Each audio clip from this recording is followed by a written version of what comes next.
What's up, party people, and welcome to Countdown to Classic. This is a podcast that educates, informs, and gossips about the highly anticipated World of Warcraft Classic.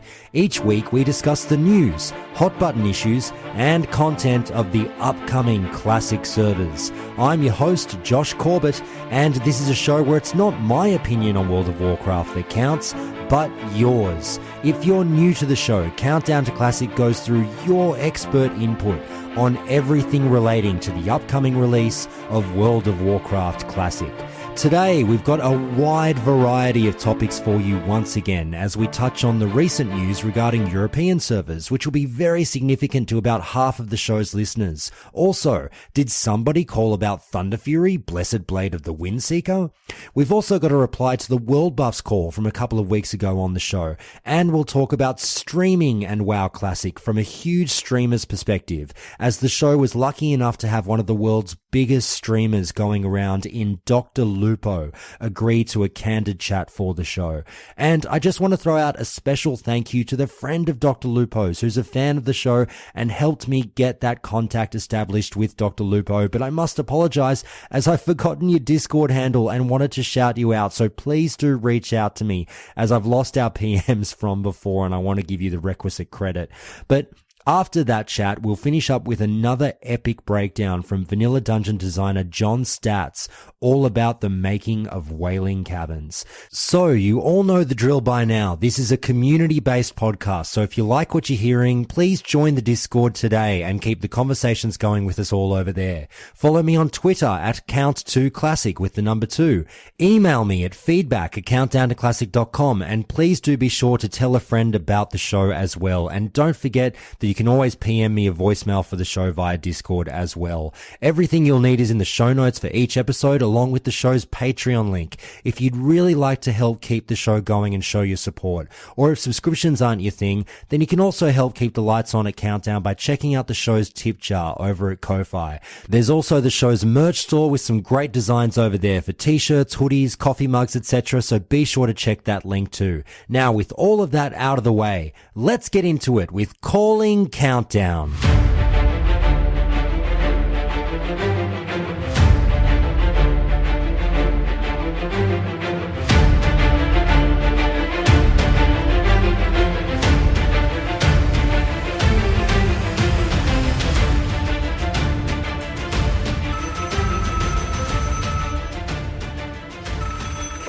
Alright, it's time for another Countdown to Classic call, and I'm so happy to welcome Zorn. How are you, mate? I'm all good. Thanks for having me. It's my pleasure. Now, you're here to talk about a topic that a lot of people are going to get a kick out of. Did somebody say Thunderfury, Blessed Blade of the Windseeker? I am very excited for this chat because I've got a lot to learn about this item and why it is such a highly coveted item and what exactly it does, the minutiae of why every tank wants this weapon and why every rogue wants this weapon and why every hunter wants this weapon. Let's have a chat about it. Now, Zorn, you contacted me and said you are quite familiar with this weapon, and you talked about also pre and post nerf Thunderfury, which was actually, I think I knew this, but it was in the back of my mind. And as soon as you said that it had been nerfed, I was like, oh yeah, I'd love to know a bit more about that. So why don't you tell us a little bit about your knowledge of the history of Thunderfury in terms of itemization?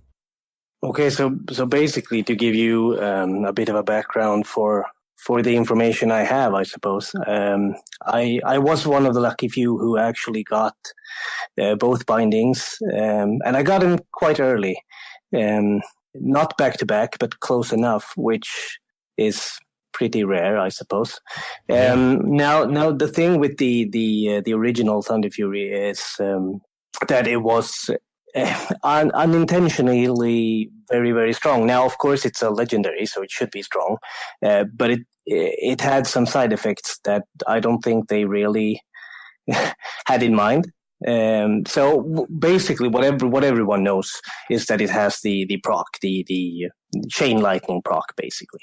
And to keep it simple, the proc of the weapon itself originally had about a 30% chance, which is quite a lot. I mean, that's every 3 out of 10 swings, And the way it works is the original target, the mob or boss you actually attack, gets 300 nature damage. Apart from that, it also gets originally only one, but now it's divided into 2 debuffs. And the debuffs are a slow, attack speed slow, and a nature resistance decrease.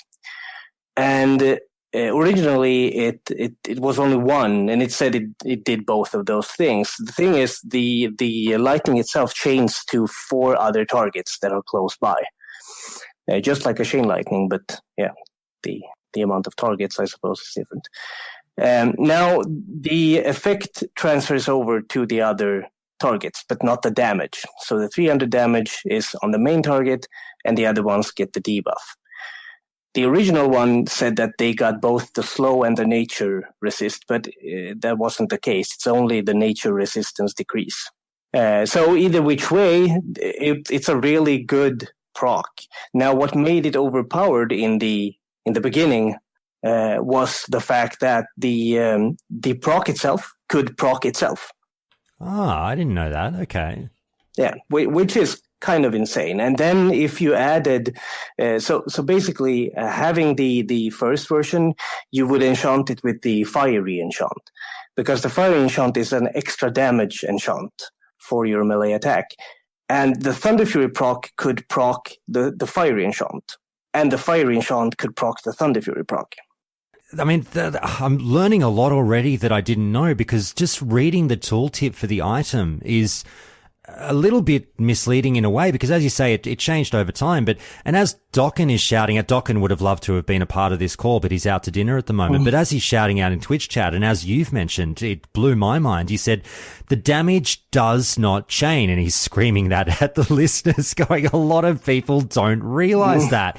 And I'm one of those people who didn't realize, because you read the tooltip and tell me sort of, again, you're iterating that it seems to be the case that it used to be this way, but then it changed. Tell me if I'm getting that right. But it reads like, okay, chance on hit, blasts your enemy with lightning, dealing 209 nature damage, and then jumping to additional nearby enemies, which makes it sound like the damage jumps, but you're saying that's not the case, but it was the case at one point. Yeah, and I think that the tooltip you're reading is, that might be the current one. I don't know. Yeah, it probably is. I'm probably reading the wrong one. I'll find the classic DB one. 1 second. Yeah, because yeah, it's true. It's what it says basically. It blasts your enemy, dealing 300 nature damage, and then jumping to additional nearby enemies. And I mean, I do get that people thought it was damage to all of them, seeing as the lightning kept going. So that would be the logical thing to assume. And all of them is also, I forgot to say this, they are enveloped in a very annoying cyclone. You will, if you have the Thunderfury, you will find it annoying, believe me. After a while, because it's basically a tornado around every mob that's affected. And it can get a bit much after a while. Yeah. Okay, so here's the correct tooltip. Forget the one I read before. Here's the one from Classic DB. Chance on hit, blasts your enemy with lightning, dealing 300 nature damage, and then jumping to additional nearby enemies. Full stop. I mean, it goes on to say, obviously, each jump reduces that victim's nature resistance by 25, affects 5 targets. Your primary target is also consumed by a cyclone, slowing its attack speed by 20% for 12 seconds. But that first sentence really does make it sound like the damage jumps as well. But that's kind of a bit sneaky by Blizzard. I know. And to be fair, I mean, if it had the chain lightning and doing the damage to all of them, that would be seriously insane. Then, and I mean, maybe they had that on the first iteration that they made, but as far as I can remember, that was never a fact in game, because that would have been insane, just insane. I mean, because in the pre-nerf one, you also had the added bonus of the slowing effect on the main target. It was the strongest one in the game. Because generally speaking, what you do is, or at least what we did, because we really wanted to mitigate damage, back in the day, we didn't have Fury tanking, etc. So we really wanted to lower all the damage we could. And what you do is you use the improved Thunderclap, and you slow the boss attack speed by 20%, I think it is. But the original Thunderfury had, I can't remember, this is 15 years ago, I think it was 25 or 30% slow. And that's a lot. That's a big difference. Yeah. And it was the best slow in the game.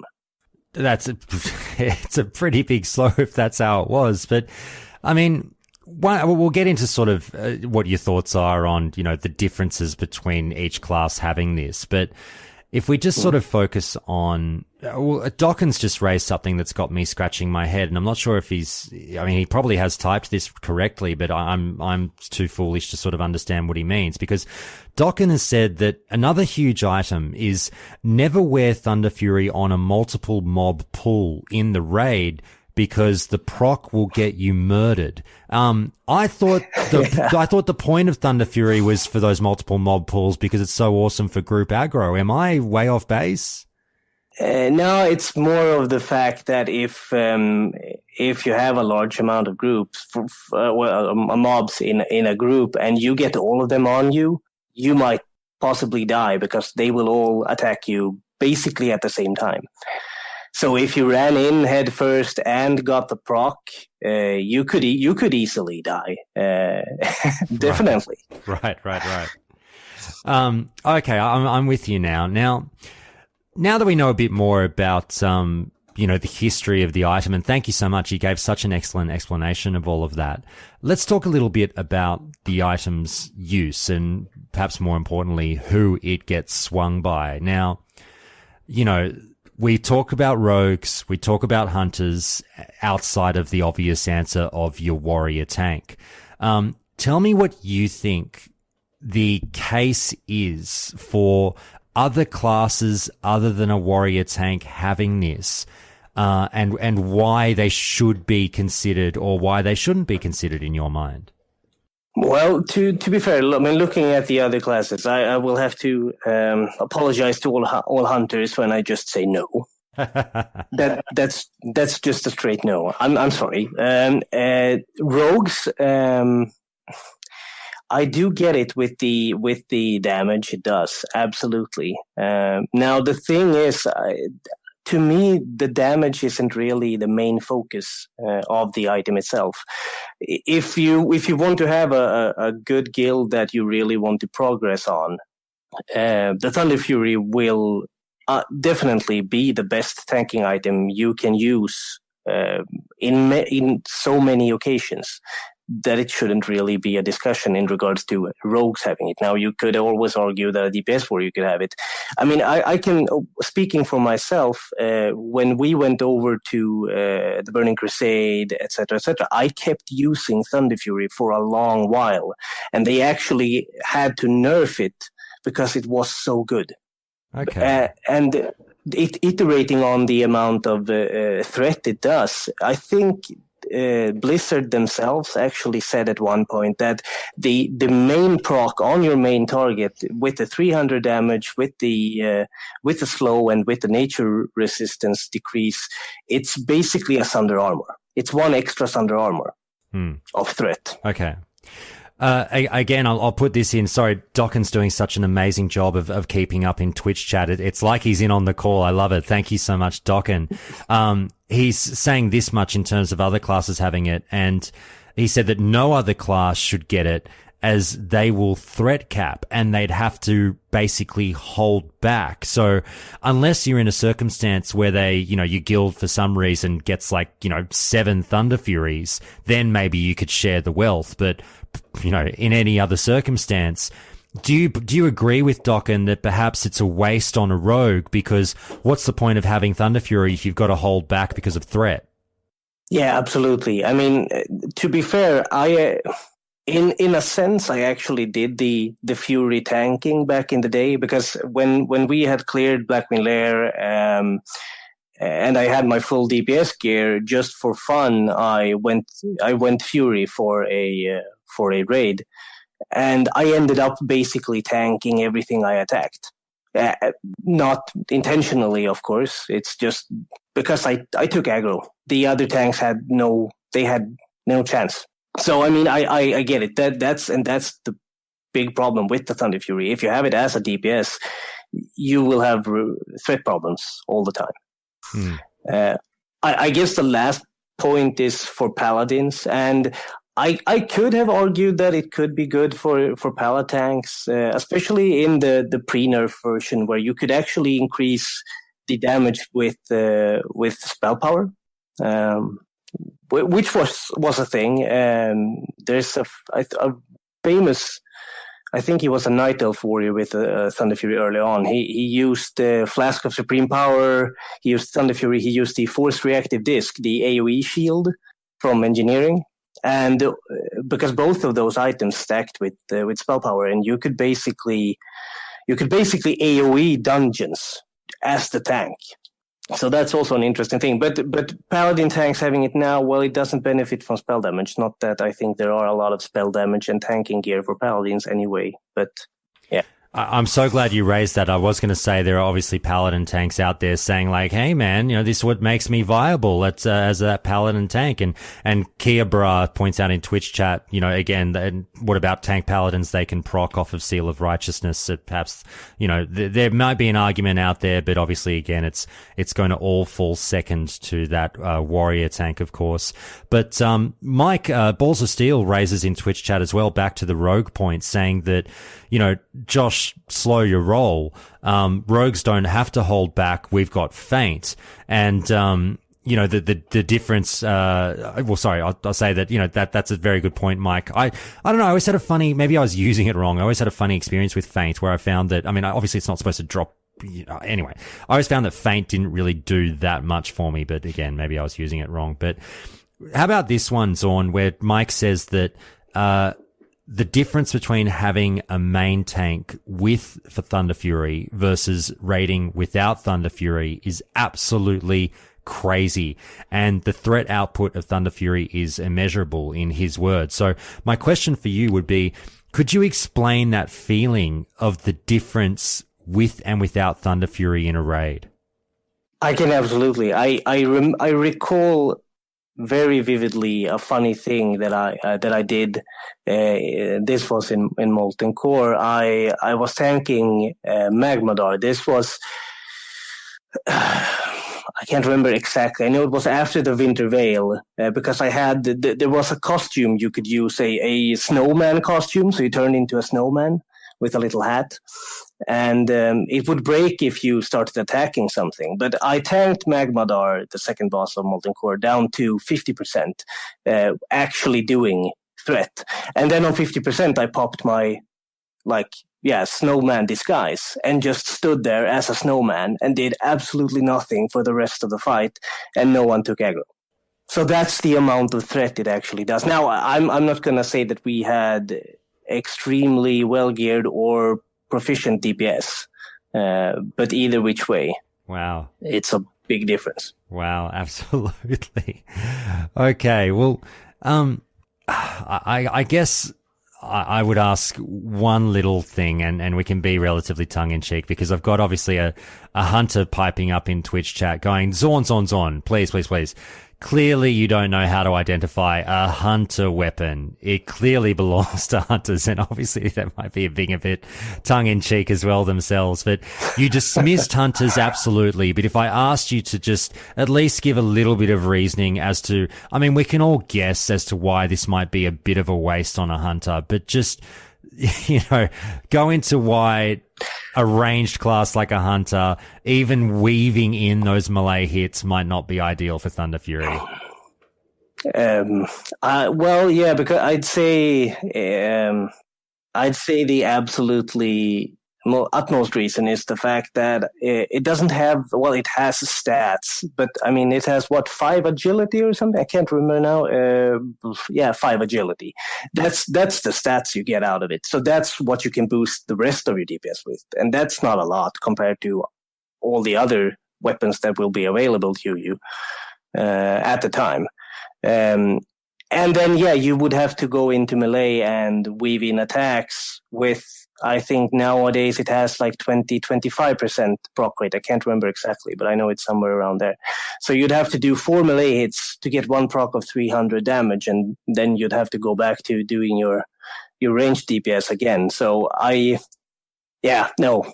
Fair enough. All right, mate. One last question for you as we round out this call.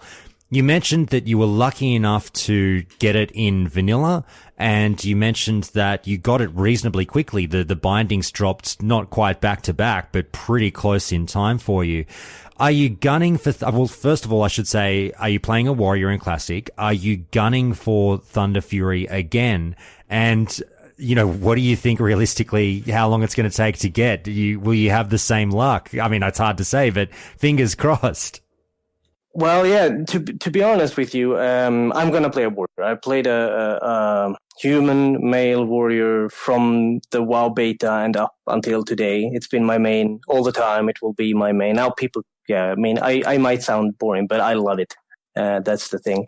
I will be raiding in Classic. However, I will not be the main tank of the group we're making. I will be the off tank. And as such, I will not be taking Thunderfury first. There's no way. The Thunderfury will go to the main tank. That's not a question. Yep. So I'll gladly pass it to someone else. In this case, my brother, because it belongs with the main tank. That's not a question. Wow. What was the conversation like between you and your brother about who gets to be main tank and off tank? Well, it was me deciding he will be the main tank. Did you make a deal, or did you get something in return for that? No, I mean, he's 6 years younger than me. I was 16 when I raided initially, so he liked to watch me play WoW, and I basically look at it like I had my time doing it, and now I'll gladly let him do it instead. Oh, you're too kind. I'd make a deal with my brother, something like, all right, I'll let you be main tank, but I get to kick you in the balls as hard as I can. Something like that. It's great. Is it fun? It must be obviously a lot of fun playing with your brother. Yeah, I mean, it is. We have quite a tight-knit gang of people. I actually raided initially with my cousin, and now I met my girlfriend of 11 years through WoW as well. So she plays, and her brother plays as well. So we're a group of people basically that all play together, and that's I love it. You've got your 5-mans all sorted. Exactly. We're all actually leveling as a 5-man group together. That's fantastic. It's so funny. You're not the first person I've heard from who basically has a little bit of a family group going and gets to play with, 3 or 4 or 5 family members. So great for you. I'm so jealous of the situation you've got going there. And maybe we will touch base another time in a couple of months to talk about playing with the family. But look, thanks so much, Zorn, for calling in today and talking all about the minutiae of Thunderfury. Somebody did say Thunderfury, blessed blade of the Windseeker, and it was Zorn. Thanks so much, mate. Thank you, Josh. If I can just be rude and do a little go for it. Plug. Please go for it. It's not that I want to steal your members. No, go for it. Is it your guild? Yeah, go for it. Yeah. We're starting up a guild. It's the homepage is for standardprocedureguild.com. We're a mature group of people. Playing EU, I'm guessing. Playing EU, yes. Yeah. Exactly, and we're looking for members. We will be not so hardcore, but we will still down all the content. Okay, no worries. All right, Zorn, thanks so much, man. I'll talk to you later. Thank you, Josh. Bye. This week on my other podcast, The Cinephiles, we cover 1987's Masters of the Universe. You're not really selling me on the, I'm a great assassin or what have you. Also, if this is the best of the best, the rest must be a bunch of bumbling. What are we doing? My third best mercenary, Prolapse Danus. He can't run very far. Take a seat. Not right now. If you'd like to hear more from the Cinephiles, then please do log on to cinephiles.com. That's SINNERFILES. Or search for the Cinephiles on iTunes, Spotify, or wherever you get your podcasts from. But now, let's get back to Countdown.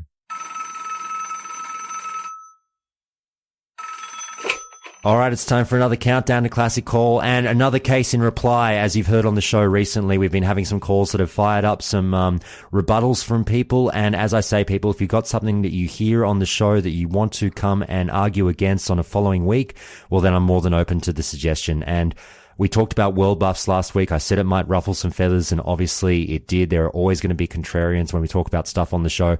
And there were a few people that contacted me. Unfortunately, timing didn't work out for everyone, but I've got a return caller to the show who I'm sure will sum up a lot of the arguments that a lot of you wanted to hear for the pro world buffs crowd. And Fahq you, mate. How are you? I'm doing good, Josh. Good to be back. Mate, it's so good to have you back. I always love chatting with you. And we're just going to give the other side the time it deserves, obviously, to have their arguments heard as to why world buffs are perfectly fine and should not be messed with in the game. Now, I've read a bunch of everyone's input. I'm sure you're going to reiterate many of the points that were brought up there. If you happen to leave anything out, I'll add them in. But let's start off with your opening salvo. Why are world buffs perfectly fine and shouldn't be touched? And did you hear anything in the call that really, really particularly rubbed you the wrong way?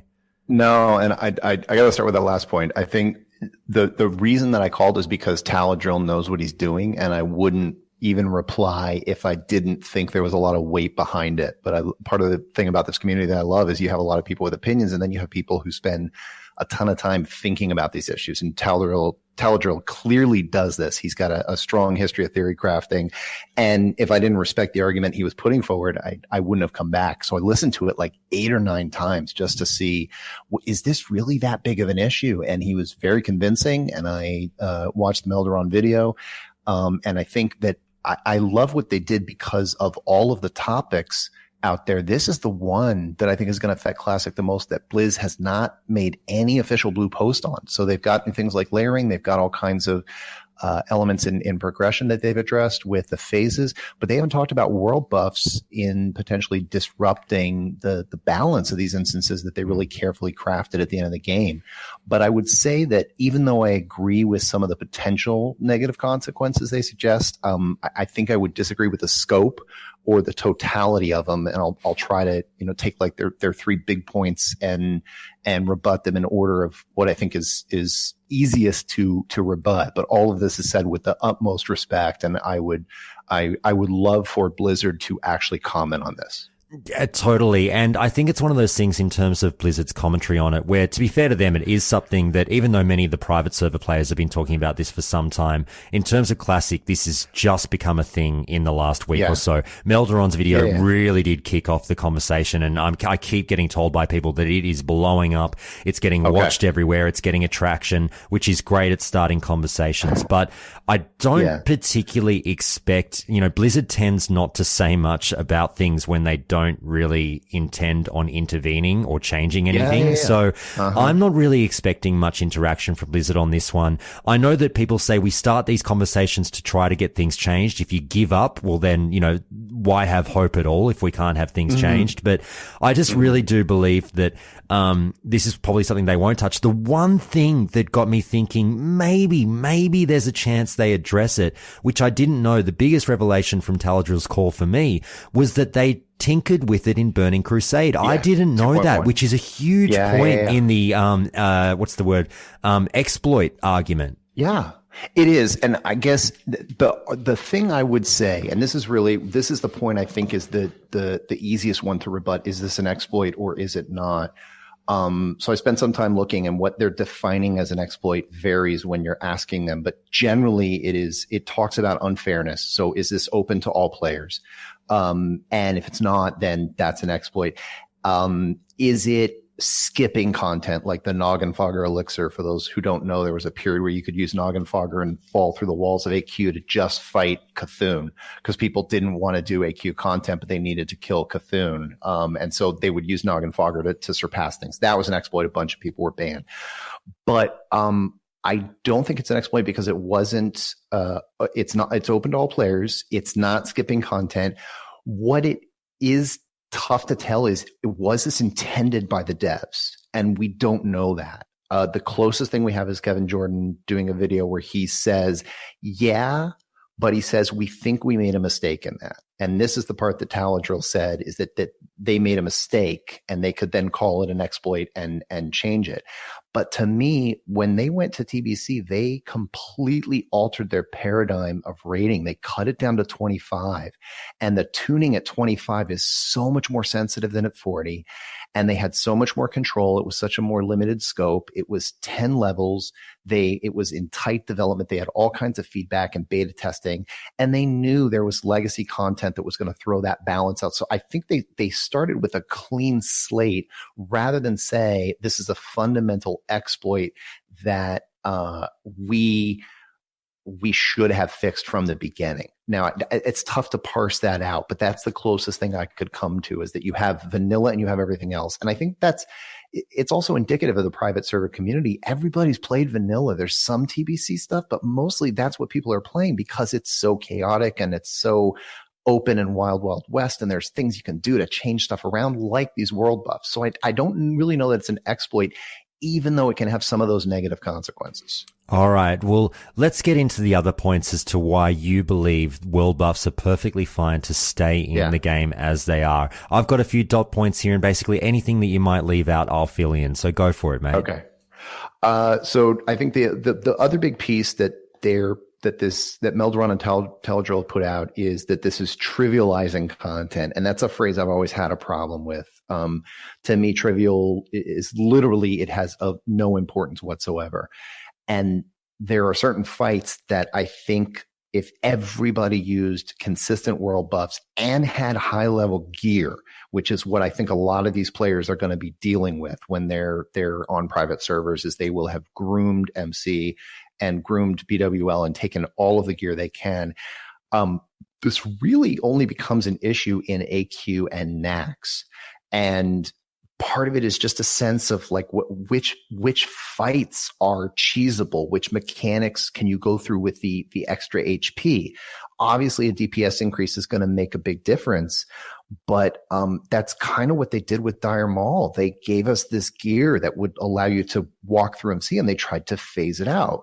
And they tried to phase some of the effects of this. So you're not even going to get the ZG buff until phase 4. We're talking a year plus, maybe? I don't know, but it's going to be a long time before you get that kind of game-breaking percent stat one and movement where you're really, you're making a significant impact on the health pool. So I guess I'm concerned that earlier content should be made easier by progression, and world buffs are a way to do that. And it really is an issue of balance. This isn't a binary of it's trivial versus it's non-trivial. It's still going to be challenging for people. I guess that's the primary reason why I'm saying that it's not a huge issue, even though it can unbalance some raid content.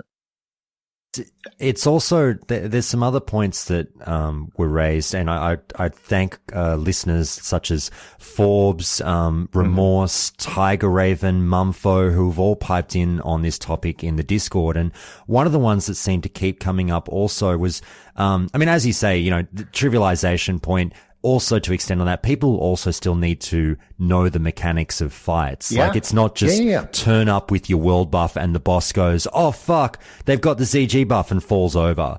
You still have to do a little something. Now, on top of that, there was a big push for the world PvP aspect of it. And I know that was one of Taladrill's arguments in that, world PvP, you go and get your world buff, it creates toxicity because someone, comes along and ruins your day, and then all those hours of preparation are gone. But people are pushing back saying, well, that actually creates a unique world PvP scene that would not exist without these buffs being in the game. So if anything, it adds an extra layer to world PvP that is, you've got to consider it's fun for the other side. Yes, someone is having a bad time, but someone's having a good time.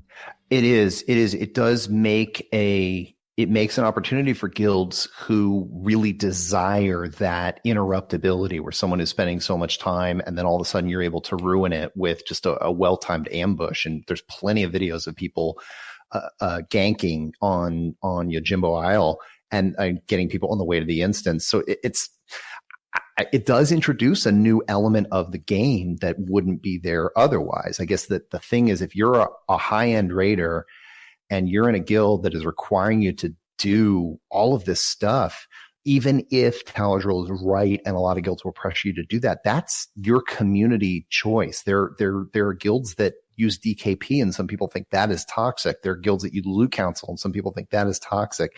There's all kinds of things that guilds can do that can create a bad environment. I don't see that the introduction of something that's new like that is necessarily problematic because it's going to affect this group of raiders, even as I can see their point. And all I really want to do is raid in Classic, and it would tick me off if this happened. But that's also the guild that I can choose to go into. If that's so important to me, then that's the price that I'm going to pay for it. But as you say, this stuff is going to happen anyway. And Remorse brought this up in the Discord saying, hey, World PvP is going to happen outside raids and dungeons anyway. It doesn't matter whether world buffs are factored into the equation or not. Guilds will be there simply just to mess with other guilds and stop progression. Maybe they don't even know that you've got world buffs. They're just camped there just to fuck with you. No, there are absolutely going to be people that is their objective, is just to mess with other people. And that's part of what is the reality on a PvP server. So if that's your issue, that's what you're going to be dealing with. It happens during the leveling process. It happens when you're leveling alts. That's the flavor of it. So yeah, expect that you're going to get ganked from time to time. And if you are banking your entire success on something that can be removed from you by another player, I think you're putting a lot of power in their hands that you're doing this by choice. You're making your time, even if you've decided to go with a guild that's pressuring you or moving you along a direction to take world buffs. Yeah.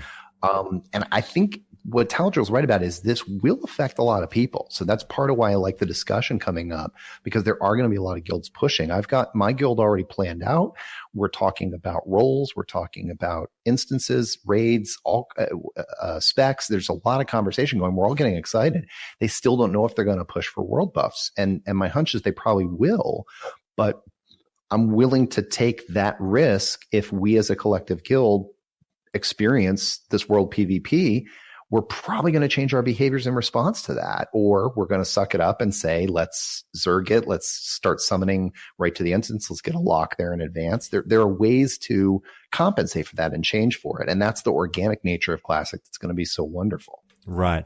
So that sort of also addresses that toxicity concern where we say like, oh, it devolves a server perhaps because people get pissed off about their world buffs getting taken away. But as we said, world PvP outside raids is going to happen anyway. So that's, you know, whether that toxicity comes from that or not is perhaps an inevitability. So who knows? So we've addressed, trivialization. We've addressed toxicity.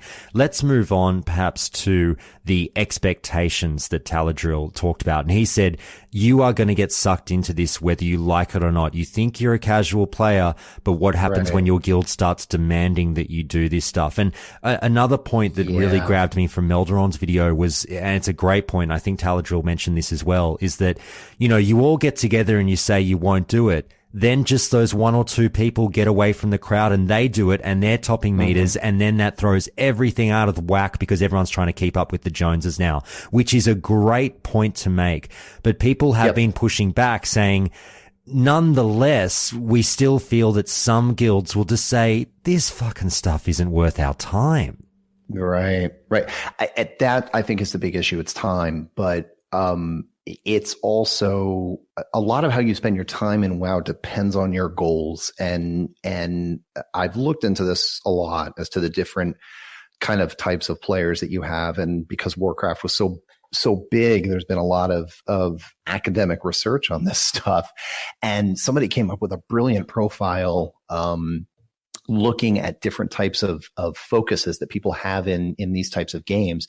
And I think what lives on the private server is achievement focused people. They want to achieve, which means they're going to min and max. And that's a lot of the people that call on this show. I mean, we talk and we're using abbreviations, acronyms dropping things like everybody is going to know what DTN is. Yeah. I think listeners for the most, so we're achievement focused. Yeah. I think listeners for the most part have accepted that most of the people that call into this show are usually more on the bleeding edge of pushing content. And so I know it rubs people the wrong way sometimes, going, Josh, get more casual voices on the show. But these voices that come on, they're getting the great information out there. And that's why we're able to have these intense back and forths that we have.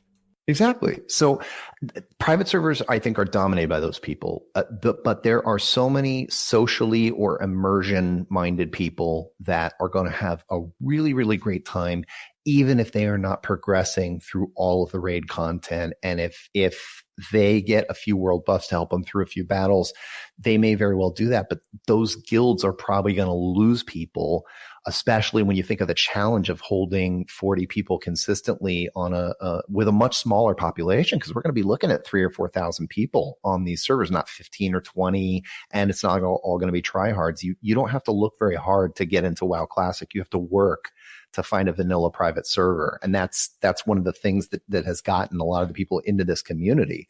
So I would say the scope of what Taladrill is talking about on private servers may not be indicative of what we're going to get in vanilla, even though so much of what private servers have done is help us predict certain types of behaviors and certain types of responses. Yeah. So the time scope is different, the timeline, the type of player, all of those things are different.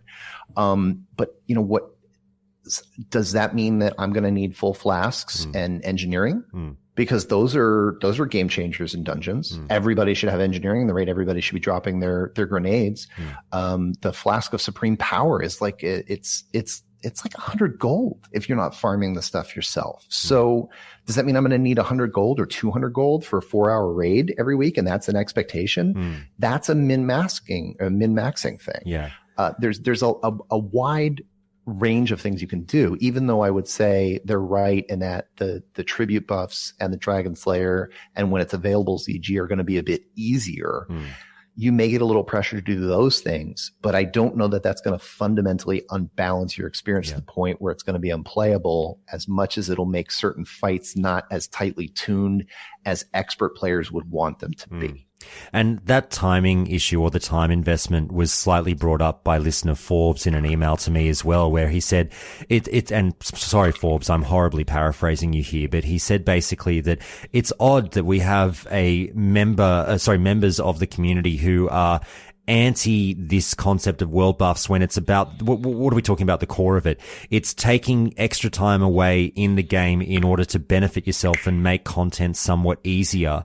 And yet nobody says anything about food buffs. Now, I know food buffs are very, very different. I appreciate the whole reason we're talking about world buffs is because they're so insanely overpowered. But I do slightly understand, sort of, even though it's a little bit, weighted more in one direction. I understand where Forbes is coming from, where he says it's funny that no eyebrows are raised over food buffs. But moving on, if we sort of, the final point I want to raise with you, mate, is also that concept of logging out of your character. And Taladrill raised your main character's not playable because you're sitting there with your buffs all up and everything. And I just want to quote Mumfo again, who sort of said on this one as well that, look, he disagreed with Taladrill, saying that, look, not all guilds will require world buffs. That's not true. He's raided on private servers before. The guild he was in didn't require it. He knows of other guilds that didn't require it. And I'm sure that's a thing as well. And you heard me on that call pushing back to Taladrill a little bit, going, come on. You're like, well, surely we don't mean all guilds. Like, I'm sure the casual players will have options. But the next point was that the logging out, and Mumfo again was saying, and this is something I didn't raise with Taladrill at the time, surely also these hardcore players would just organize it so they get the world buffs, an hour before they go raid. They actually do it on the night rather than logging out and having their mains unplayable, which is what Mumfo said he would do. What do you have to say about that, mate? This is a tough one, because I think one of the examples that I think it was Dom brought up was the Dark Moon Fair one, which won't be available for a really long time, and it only comes once a month. So you go and get that, and that's a plus 10% to a variety of different effects. That is in the ultimate tryhard category to me. An hour before might be hard, because if there's a 12-hour cooldown and somebody popped it, at a different time earlier in the day and you weren't in there to get it, that can be problematic. And I think a lot of guilds will probably coordinate and say, we're going to drop our Ani head at this time in this location. We're going to drop our ZG heart at this time so that everybody knows when it's coming. That could be up to 24 hours before your time. But if you need to be in this game every day for that 24-hour period all the time, you're probably going to be in this try hard land anyway, and this is going to disappoint you. I know that I'm not the most casual person because I'm definitely grossly interested in this, but I know the number of hours I'm going to play on this. I know I'm going to play on my mains, my alts, and it's going to be really limited. I have many other options that I didn't have in my early 20s. So that is going to influence. So if my guild says you have to log in at this time, I may log in, get it, and log out, and I don't care about the next day and a half. Because I'll do other things. So I think that's the part about it. Yes, you may be asked to log in a day ahead and log off your character. And if you need your main at your beck and call to stop people from ganking you, this is going to affect you negatively. There's no doubt about it. But the majority of people, I don't know they're going to be in that camp, especially when phase 4 comes out and these powerful ZG buffs, stacking ones, or phase 2 comes out with DM. I feel like there's a lot of middle ground here that they were expressing frustration of what it could become, but it's not necessarily going to be that experience for everybody. Okay. So mate, real quick, if we could summarize and end this one on this point, if I were to say to you that also, hey, as I argue for the other side now, the hired gun, leave them in the game because guess what? You don't have to get them if you don't like them. Just leave it up to choice and player driven goals. What would you say to that? Okay. So to argue the other side, to take that advocate role, Kevin Jordan said players will take advantage of the things that are available, and some people will push others to take advantage of those things because you have the social aspect, and you may find yourself going along with that. But this is fundamentally a game of choice, and I don't think that the mechanic breaks the gameplay fundamentally. It is similar to many other things you can do to increase your characters. Like I said, flasks have to be made in Scholomance. Do we pull out all of these other mobs that you can mind control and do buffs, the arcane resist buff, the fire resist buff from the Elber's mob, or do those things get pulled out? And if you start somewhere, then what becomes a world buff? What becomes a buff that shouldn't be brought into it? Even if you aggregate all of them and they could be really overpowered, and that influences some people to push you to do it and maybe diminishes the game experience of a group of people, it's still part of vanilla, and I don't want it to go away for that reason. I'm not looking forward to it, but I'm also not that bummed about it. I never coordinated in the past, and I'd love to see what a Dragon Slayer buff would do for me if I was in a guild where a lot of us had greens and we're coming up against something, or we're in MC gear and we're trying to get in ZG and people just don't know their positions. And we're like, okay, how can we get through this? Can we try one boss and maybe we'll learn to fight a little bit better from victory? That might help some guilds out. So that's kind of my argument of, it's going to influence the game, but it's not all bad. Now, I'll run to the other side of the bar table and argue the other point at you, mate, just as we end on this one. You just said it was still part of vanilla, and this was one of Taladrill's big points. Was it still part of vanilla, even though it was there, but not discovered yet and not used until later? So it will completely change the vanilla experience this time around. Do you know what I'm saying? I've worded it horribly. I do. No. I got you completely. I think it was still part of vanilla, but it was never removed in vanilla, even though the developers, at least from Kevin Jordan's perspective, thought they had made a mistake and they could have changed this for Nax. They could have altered it.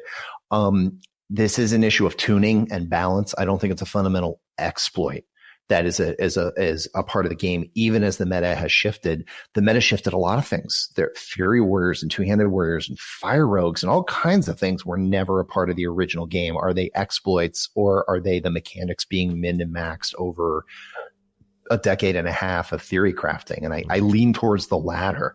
if Blizz thinks it's fundamentally bad, they're going to do something about it, and they're going to have a lot of time to test too. So I would put a little bit of faith in them and say, if they are like, yeah, we want people to really experience Naxx, we are going to only let you have either Dragon Slayer or Zandalar. These two can't be used together. There are tweaks they can make without removing them fundamentally from the game.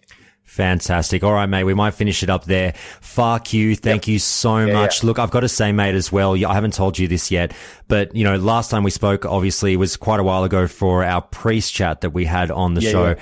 And I've got to tell you, you were so great on that call. I've listened to that one. Now, people hit me up all the time and say, like you just did today, Josh, I listened to the World Buffs call 9 times over, and people contact me saying, Josh, I listened to this segment 3 times, this segment twice, and it's fantastic that people sort of go over and over to digest things. I can tell you, I listened to that priest guide 3 times myself, obviously with my interest in priests, but you were so fantastic. And I know people might say that listening to your own podcast is like masturbating, but fuck it, sign me up.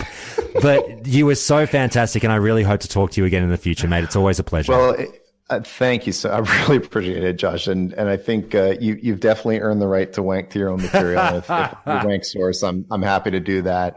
And then to let me also continue to say, Taladrill is motherfucking awesome. And he's killing it. So he's doing happy great. He brought this up because I would love to hear more conversations about it and more chat on the Discord. Yeah, he and Meldron did a great job on the video, and everyone's talking about it, so it's great. We'll see where it goes from here. Thanks so much, mate. All right, thanks, Josh.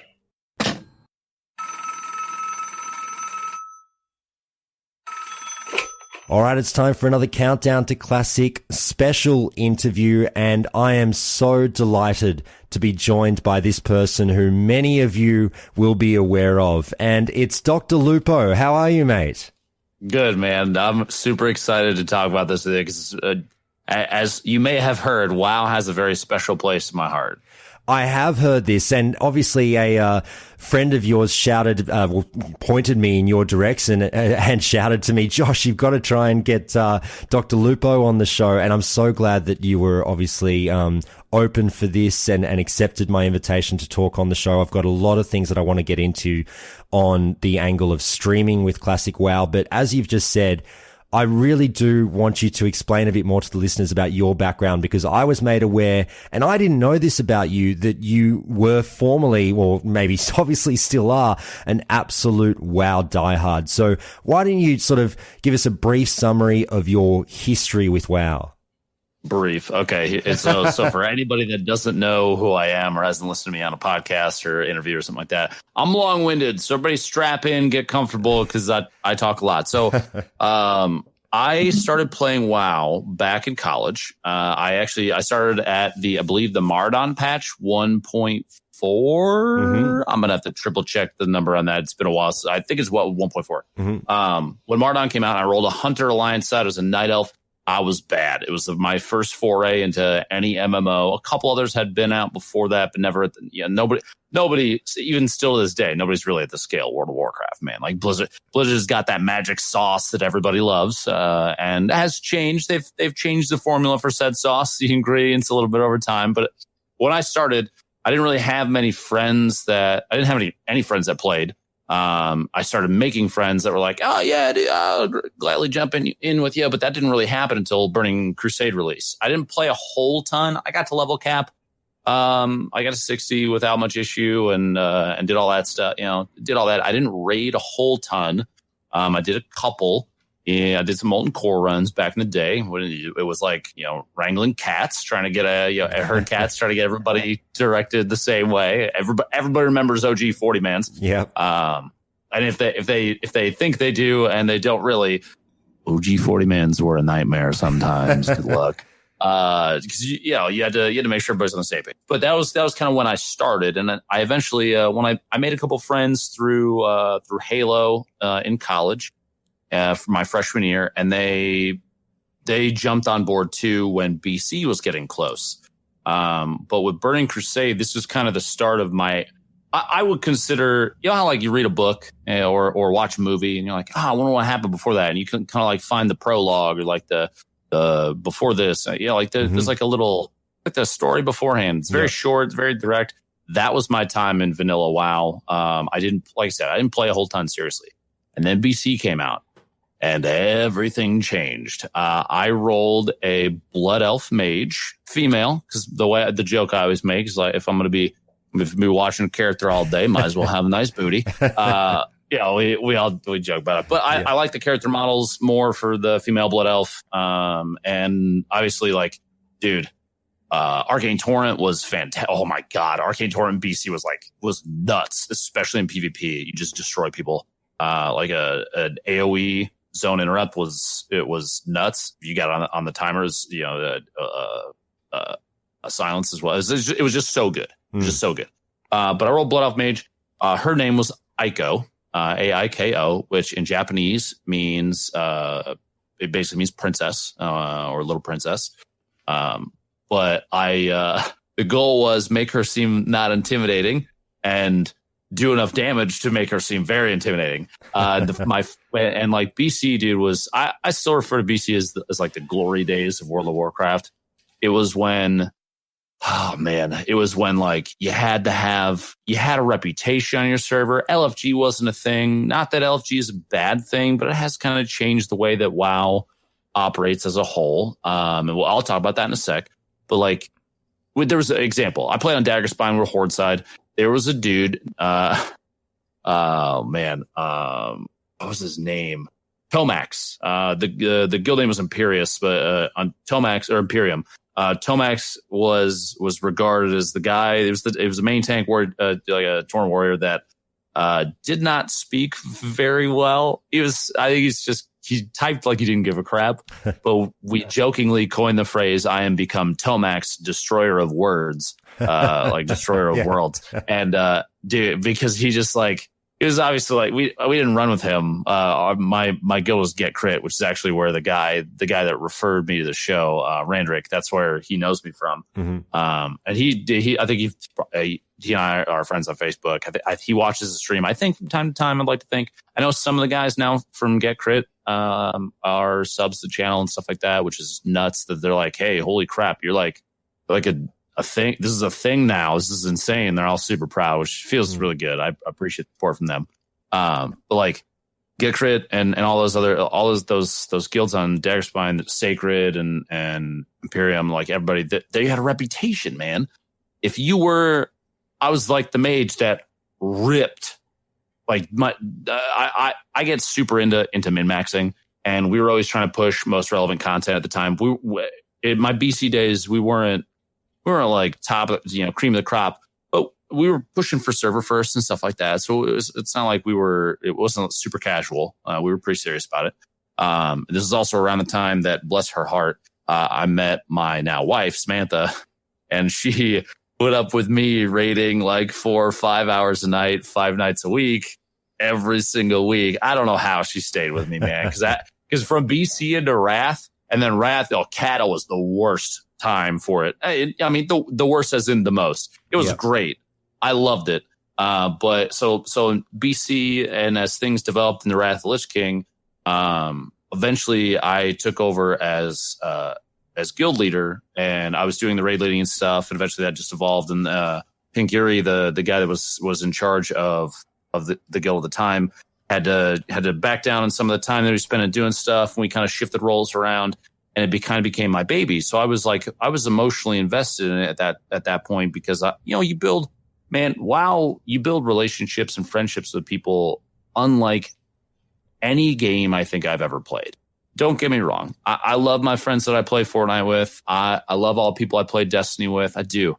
But with World of Warcraft, you're spending hours on end trying to beat some of these bosses, and sometimes it was a little bit of a struggle. People make mistakes, and like you'd have feuds and stuff, and you'd get in fights about who screwed up this time, that kind of thing. One of our rogues camped his fan of knives. He would always screw up his misdirects. Like it was just these things come back to me just sitting here talking about all these memories, man. Because this is literally years of playing this game.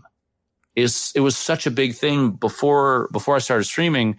I played all the way through it, every single thing that I could, and it only escalated after Wrath too. Once we got into Cata, I ended up server transferring because people had stopped playing. I was like, I'll go play with a couple buddies of mine. And coincidentally, the guild that I went to on Scylla was called Casual.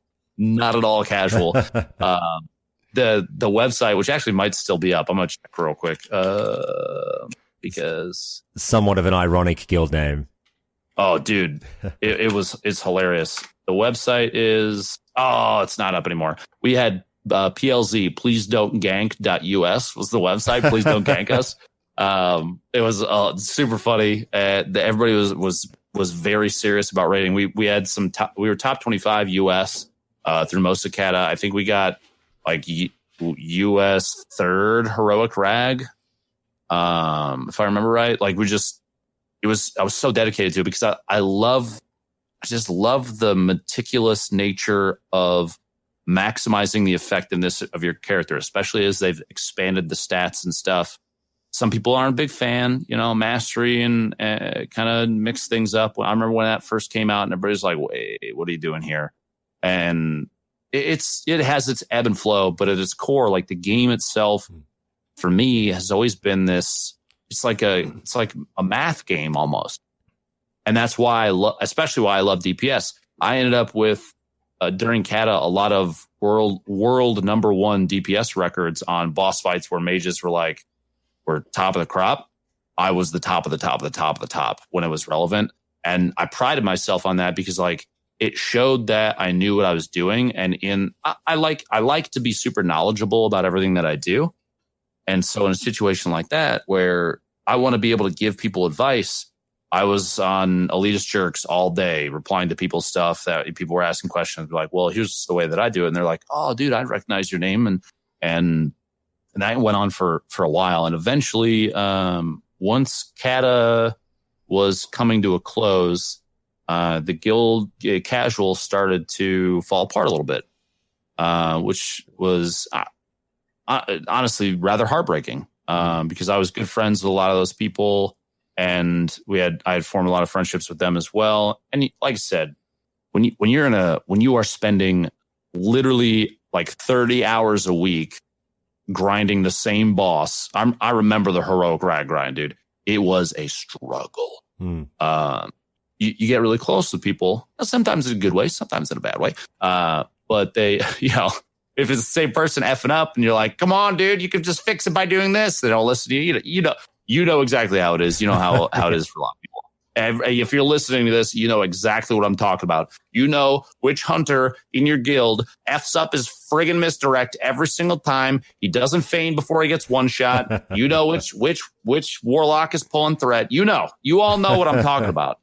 But even beyond those things, these are still people that you're friends with, that you spend every day with, that like you jump on and you just shoot the shit and talk about whatever with. Like you know the people that you have that connection with. And so when Casual fell apart, my attachment to the game kind of got weakened.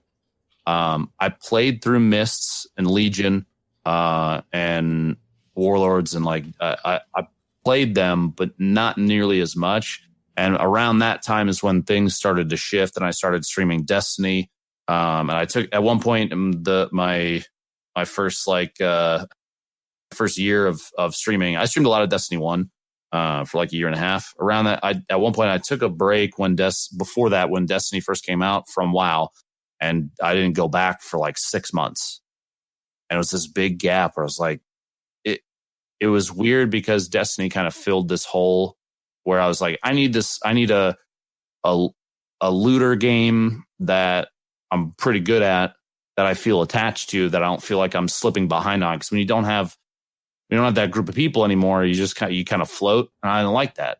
Especially with the additional like LFG for me, man.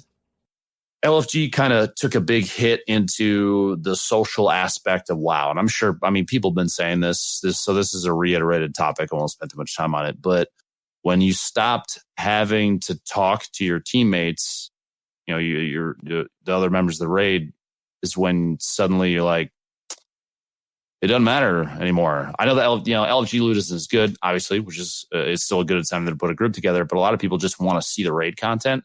And so you jump into an LFG, and the only time sometimes you see people talk is if somebody screws up. And even then, I remember on an alt, I'd jump on like my paladin and tank, and I could tank everything. It's just like you just run through, pull all the trash together, sit there, and just spam your way through it. It's just a different feeling. It doesn't remind me of what raiding used to feel like. I'm glad. Obviously, normals, heroics, mythics are all going to be different than that. It's going to be the same feeling as before, but you don't have to do those to see the raid content anymore. LFG kind of was a kick in the junk as far as the social aspect of a massively multiplayer online game. You know what I mean?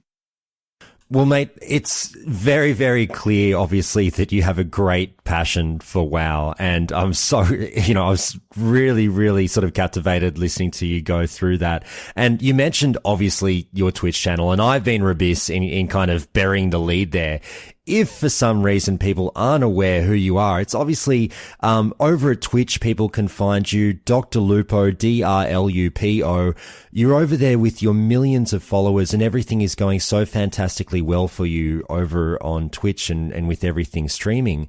So hearing you just talk about WoW with the passion in which you did, an obvious question that comes up that people, might be intrigued to hear about is, given your history over the last few years with, as you just explained, Destiny and more obviously lately Fortnite, what's going to be the plan for you streaming wise once WoW Classic comes about? Is that something that's been in the back of your head looking to pull you away that you might actually stream, or is it something you might play off stream? Are you going to play at all? What's the plan?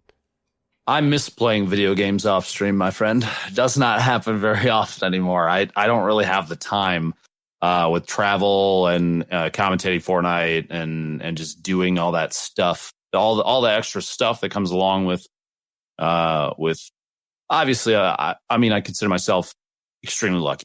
My career has taken a path that I never thought it ever in a million years would. So I'm extremely thankful for that. The downside of that is I don't get a whole lot of time to just relax. In fact, tonight, since it's Wednesday here in the US, tonight's date night. So like, I could either not hang out with my wife, or you have to. There's some give and take. So like, if I'm gonna play it, it's gonna be on stream. I would love to. My fear is that I spent a lot of time trying to be the best I possibly could be. I was doing all my dailies every single day. I'd get one new piece of gear and I'd go through and do all the reforge and reenchantment on everything to make sure that it was like perfect every single time, exactly at the right hit rate. Obviously that's changed in recent expansions, but it's vanilla WoW, so a little different here. Maximizing that, making sure that everything is perfect was a big part of it. And I find it very difficult to break away from that. So for me, if I'm going to play WoW, I have to full send into it. And it's going to be one of those cases where like I pop up on stream at 8 a.m. And if I'm going to play WoW, it's going to be an 8-hour straight WoW stream. And people that watch me play Fortnite, the audiences are of a different age range. Not that Fortnite audience is all super young. My main viewership age is still 18 to 24 to 28, something like that. They Twitch and Instagram and YouTube, they give you all the metrics and stuff. So I know that, but it's especially for vanilla WoW, it's going to be an older audience, which means it's going to be a smaller audience, which means if I want to take it seriously, which I only really know how to play it seriously, it's going to have an impact on the way that things go. And so it's like, I need to decide how much I'm willing to risk to do that. And for some people it's easier, for some people it's not. And I'm very over analytical. So I don't know I don't know for sure what I'm going to do. I would love to play it I'd love to stream it. I'd love to go full send into it. We will see. Okay. It's all kind of up in the air. All right. Let's sort of live in a hypothetical world here where for some reason you do decide to go full ham in World of Warcraft Classic, right? Regardless of whether or not you actually do it. If you were to do it, What I wanted to touch on was some of the issues that you are more than qualified to answer, given obviously your status in the streaming world and your knowledge of how streaming works and your knowledge of World of Warcraft as well. And it's something that's been a really divisive topic within the classic community as we talk about streamers and their involvement in the game. As you well know, World of Warcraft, a very, very unique game. If you particularly want to play on a PvP server.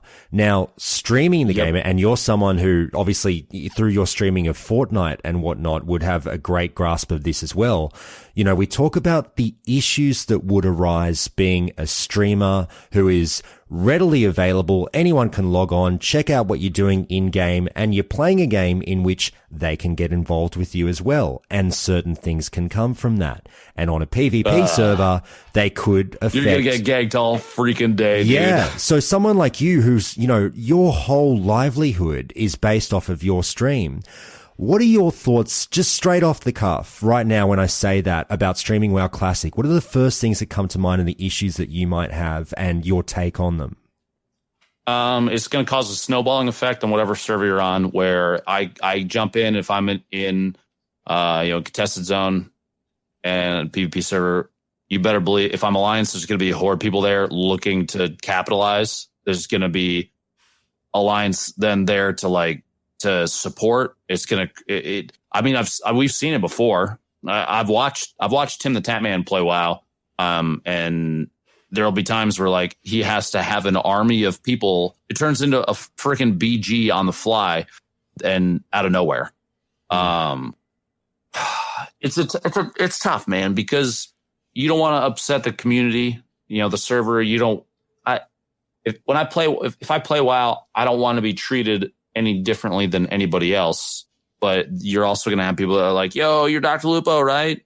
Yo, what's up, dude? Hey, love the stream. And then, general chat we all love Baron's chat, but you don't want every zone you go in to become that kind of thing, It's tough, man. It's a difficult situation to figure out exactly how you want things to go, And with a game like WoW, there are obviously, if you are a streamer of note, obviously you're at the complete other end of the spectrum where you are huge. Obviously there's people down the other end where they might still be notable streamers, but, let's say broadcasting to what is still a significant audience of, 300, 600, 1,000, 3,000 people, and whatnot. With that comes, benefits and detriments as well. And as you say, I don't doubt that all streamers wish they were just another face in the crowd. However, obviously it can't always be the case. And we talk about benefits such as people sending you gold, people sending you items simply because they love your content and they love your stream. And then the detriments such as people who would just seek to camp you for hours on end to ruin your stream ruin, your income as well, because your stream would be, perhaps maybe not as entertaining if that's all people were seeing. So I'd be interested to know if you were, again, just in that hypothetical world of you streaming WoW Classic, what are your thoughts on sort of the streamer benefits and indulging in them or not indulging in them? And also, we'll go through that one first. What do you think of the benefits in terms of people sending you in-game items and gold in order to further your character? Sure would make the grind a lot easier. It's very generous of people. I've experienced the same thing in a number of other games, Warframe, Escape from Tarkov, where people will see that you're in need of something, or they just want to hook you up and they're like, here you go, bro. I don't need it. You can have it. I'm like, oh my gosh. Okay. Well, thank you very much.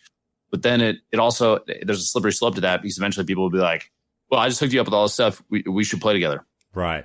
I'm like, I am not to be bought. I'm not a commodity you can purchase with in-game gold or whatever, So you have to be very, very delicate with it. You got to be very gentle with how you kind of finesse your responses to stuff like that, because it is very generous of people to do that. And depending on who it is, the situation, or whatever, it's very appreciated. But it also can come off wrong to other people, because let's say a BOE drops and somebody gets it and they send it to you, and it's it's crazy good. there's trinkets and stuff, or any of the decks of cards, anything like that. Those things, they're worth quite a bit. And for some people, they had to go out of the way to work for it, and then they see you just get it. People can get kind of pissed about that, which I respect. I understand. So the upsides, don't get me wrong, they're great so long as they're handled appropriately and not overdone and that kind of thing. But it also can be difficult to like slow down what people do. You can't control other people at the end of the day. So it's all very delicate balance, man. It's not anything that I ever expected I'd have to deal with either, Well, what about the other end where you've got the detriments? And I'm not sure of any specific examples you might have. Maybe you've got a wild story or two from your Fortnite or Destiny days. But obviously, there are people who are going to want to grieve streamers, and we talk about this a lot lately in the WoW Classic community. Because we've had a sort of an incident recently that really brought this topic to the forefront, and I'll go a bit more into that soon. But just in general, people who basically decide, I'm going to sit on Dr. Lupo's ass for the next 6 hours and make sure that he can't do anything he wants to do today. Now, the argument is, well, he's playing on a PvP server and he's streaming. He's signing up for that. So sorry, Dr. Lupo. And then the other side of that coin is, well, perhaps no, this guy's trying to make a living here. Leave him alone. Like, this isn't on. Where do you kind of, sit on that argument? I do agree that Fortnite's a good example of stream sniping. Especially with somebody like Tyler or Tim, myself, Courage, any of the guys that are at the top of the directory. I know it happens with a lot of the TSM dudes and they stream too. You're going to have people that kind of play both sides. You'll have people that come in and it's like they want to build your name in, wood, brick, and metal materials because it's funny, or they do dances, or you have little silly interactions, or even sometimes people will literally deliver loot to you, even though it's going to go away as soon as you win the game or die anyway. So that's on the Fortnite side. It's a little more lenient where it's like, whatever he landed. I'm required to kill that person if they, no matter what, eventually, because otherwise it's teaming, and that's bannable on Fortnite. You can't do that. So like somebody might land, they'll like do a little heart spray on the wall and emote and stuff, and we'll laugh about it, and then I'll blast them in the face and keep on going. Like that's typically how we treat it, and everybody that does that knows that we have to do it that way, because otherwise, if I keep those people alive and run around with them, especially if they start fighting people next to me, then that's teaming. That's bad. WoW is different in that the stuff you hand out is permanent. It's not like when I die, the gold you give me and any items or anything like that I get, that gear is still in your inventory. It doesn't go away. So it does have a different has a different connotation to it, essentially.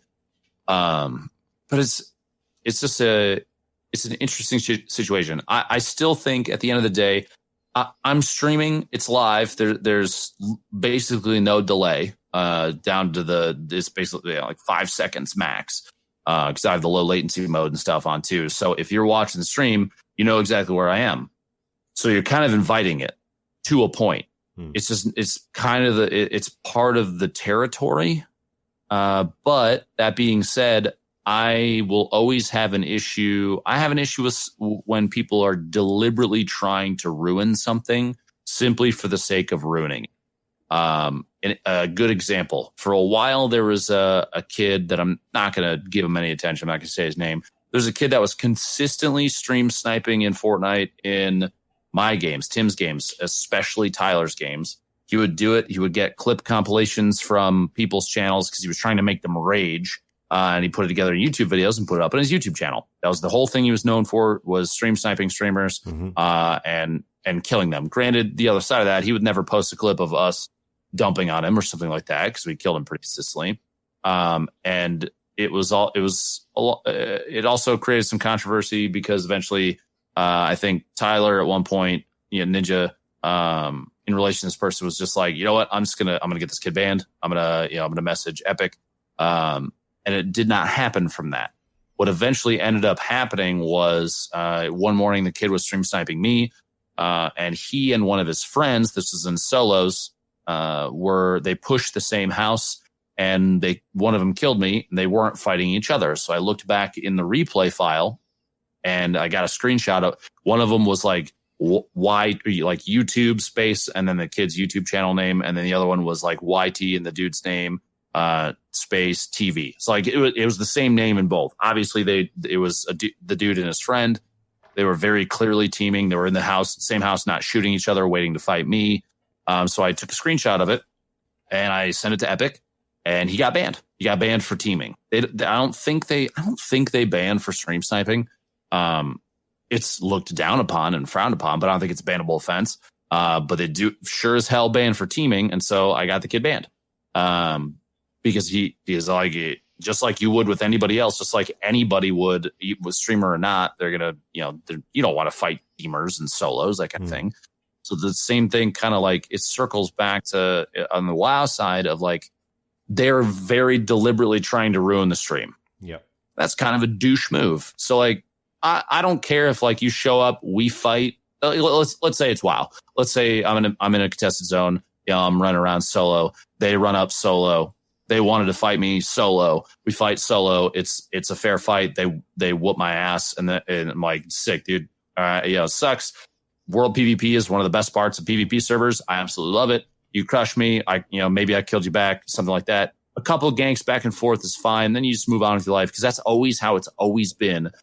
Every time I've ever played WoW, it's like a little back and forth slapping, and then you're like, all right, peace. Because one person's like, I don't really want, I can't do this anymore. I got to go. And then, maybe that orc rogue leaves, and you're just skipping around. You're no mage. You're done. But if they're deliberately sitting on you for 6 hours, you're just kind of being a douche at that point. So, like, if there's a way to handle that I don't want to see anybody get banned or anything like that. But dude, just F off. Like, yeah, you're not gonna. The only reason you're sitting there ganking the same person, you're literally corpse camping for 6 hours or however long, is because they're a content creator.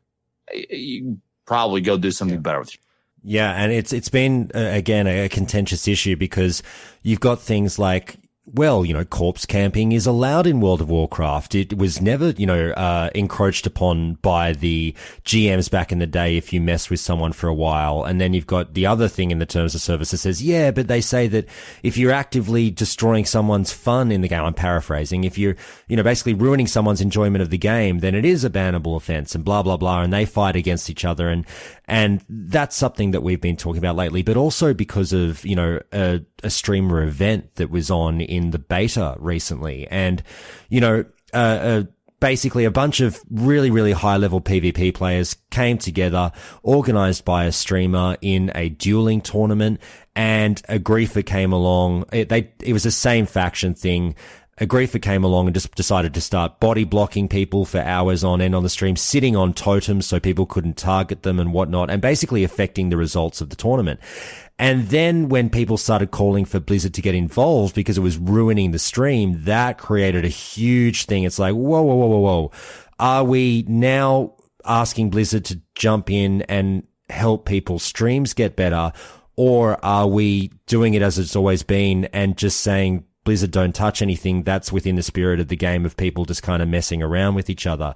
And it's been a highly divisive topic. And so, I mean, just real quick on something like, I'm not sure if you've tried to hold events or anything in the games that you stream, but what would your thoughts on that be in terms of, and I know it's asking a lot to kind of project here, but just real quick, your thoughts on, like, if you were to hold, some kind of event in WoW Classic, and someone came along and griefed that, would you again sort of put that in, well, hey man, it's part of the deal, or, it can go in another direction? I love the idea of a player built in-game event. That like a dueling tournament, that's sick. That's a really, really cool idea. The problem is that because it's not a Blizzard official sanctioned thing, like they love it. I guarantee they do, but it's also outside of their wheelhouse to interfere in any way. So, like, this is such a difficult topic to be like. I know. Sorry to put you on the spot, mate. No. It's great, because on the one side, if I were the organizer, I'd be like, I want this to go off without a hitch so that people can enjoy it. So, Blizzard, if you could help me out, let's get these idiots out of here. Even if it's just like smack them for 24 hours, they can watch on stream, but especially totem blocking, dude, F off. But on the other side of things, I wouldn't want to be treated any differently because of who I am. I don't think I'm not special. I'm just another guy like everybody else. It's always how I carry myself. And I like to imagine that's kind of how it projects on stream and stuff too. So like if that kind of happens, I would just be like, dude, can you just not, please? Because you're kind of ruining the fun for people. And I would ask nicely. You don't want to rage at somebody blindly without having a conversation first. So I don't know. It would be fantastic to be able to do that kind of stuff and know that it would function seamlessly. But you also kind of have to anticipate if you're streaming, especially to a ton of people, somebody is. I mean, that's Twitch. That's the internet in general. Somebody's going to try and be a twat. So you have to kind of anticipate the twats and figure out how to work around it. Yep. Now that we've gone through sort of the heavy stuff, tell me your thoughts, and we'll wrap up on this, your thoughts in general on the Twitch effect for WoW Classic, because obviously we played back in the day and there was no Twitch. Now we have Twitch and it has changed the landscape of gaming, and people are wondering what that's going to do for World of Warcraft Classic. And what I'm sort of more wondering is also what your guesses might be. And I know it's hard to think of what WoW Classic will do in terms of World of Warcraft's rankings on Twitch. You know, people are just presuming they're going to keep lumping them together so it boosts that numbers and possibly puts it to the number 1 or number 2 game on the browsing categories when you're going through Twitch.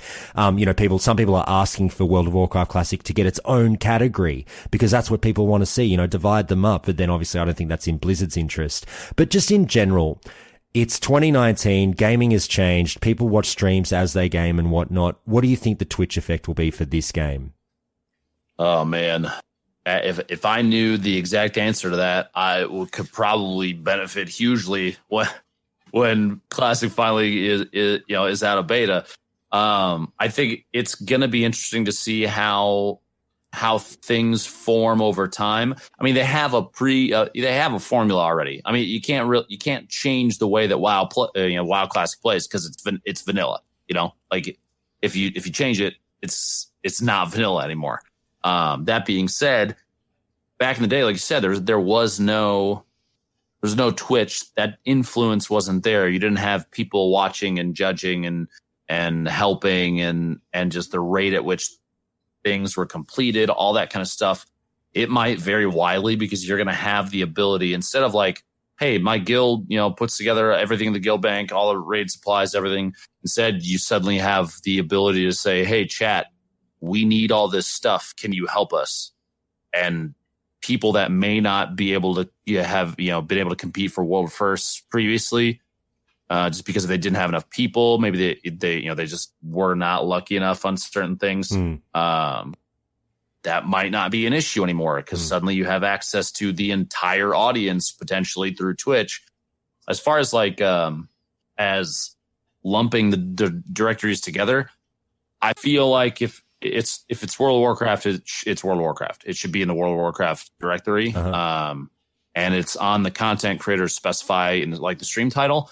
I would put up there in brackets at the beginning, Classic or CLSC or something like that to signify to people before they click in what I'm playing.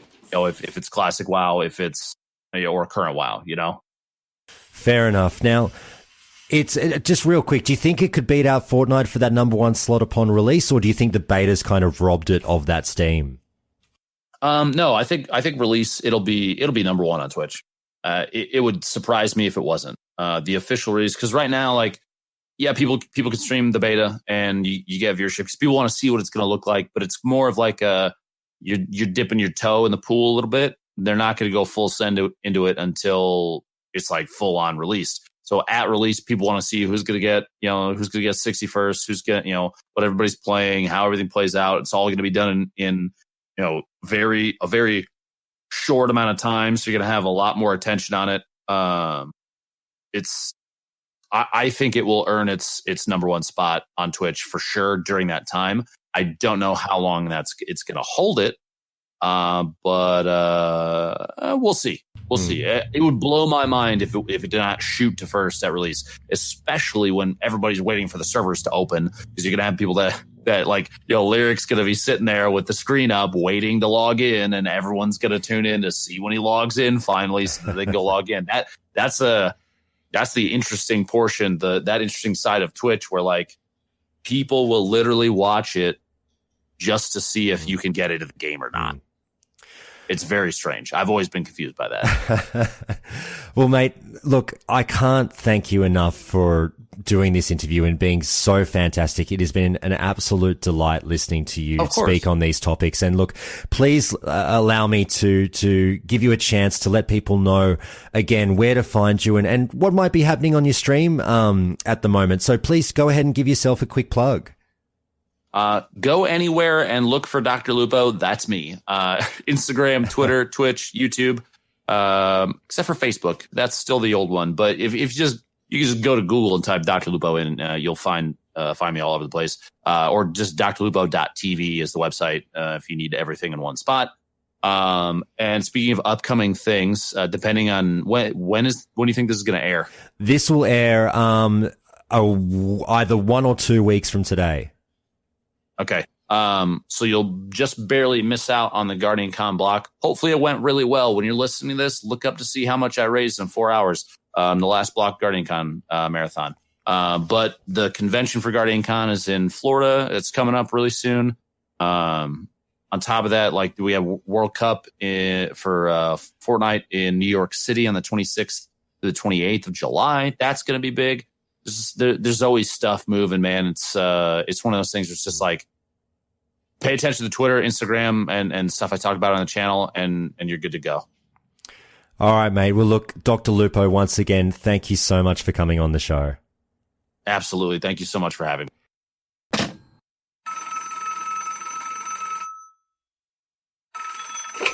All right, it's time for another Countdown to Classic call, and I've got 2 people on the line now to talk about a very important issue that's just come up in the last few days after we got some information from Blizzard via a blue post about their plans for the European servers. And I'd like to welcome former Countdown caller back again, Arun. How are you, mate? I'm really good, thanks, man. I'm going on a honeymoon this week, and Classic is another week closer, so it's all. Absolutely, we're getting there. And I'd also like to welcome a first-time caller. You guys know I love the first-time callers. Ghob, how are you? Doing good, thank you. Pleasure to have you here, mate, and so great to have Ghob here because Gob's a German. He can tell us all about things from the German viewpoint, and there's a fair bit of drama that's been happening over there with the news that we got. But look, guys, I'll summarize it very crudely. Arun, I'll ask you to basically expand a little bit upon what I say, but it seems to be the case that we got the news from Blizzard officially that the guess has been that we're getting a relatively low amount of servers, and obviously layering is a way in which that they are addressing that issue. It's sort of more servers than you think because of layering, and that's a whole nother topic on its own. But with the European servers, they've basically said they're not going to be breaking people up by language, and that's something that has disappointed a lot of people. Arun, why don't you go a bit more into it?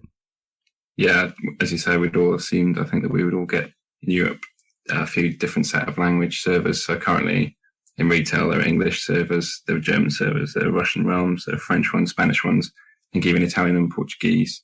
What the Blue Post has said is that basically we'll have one set of international European servers, except for a kind of a subset of Russian servers, I think, because of the alphabet.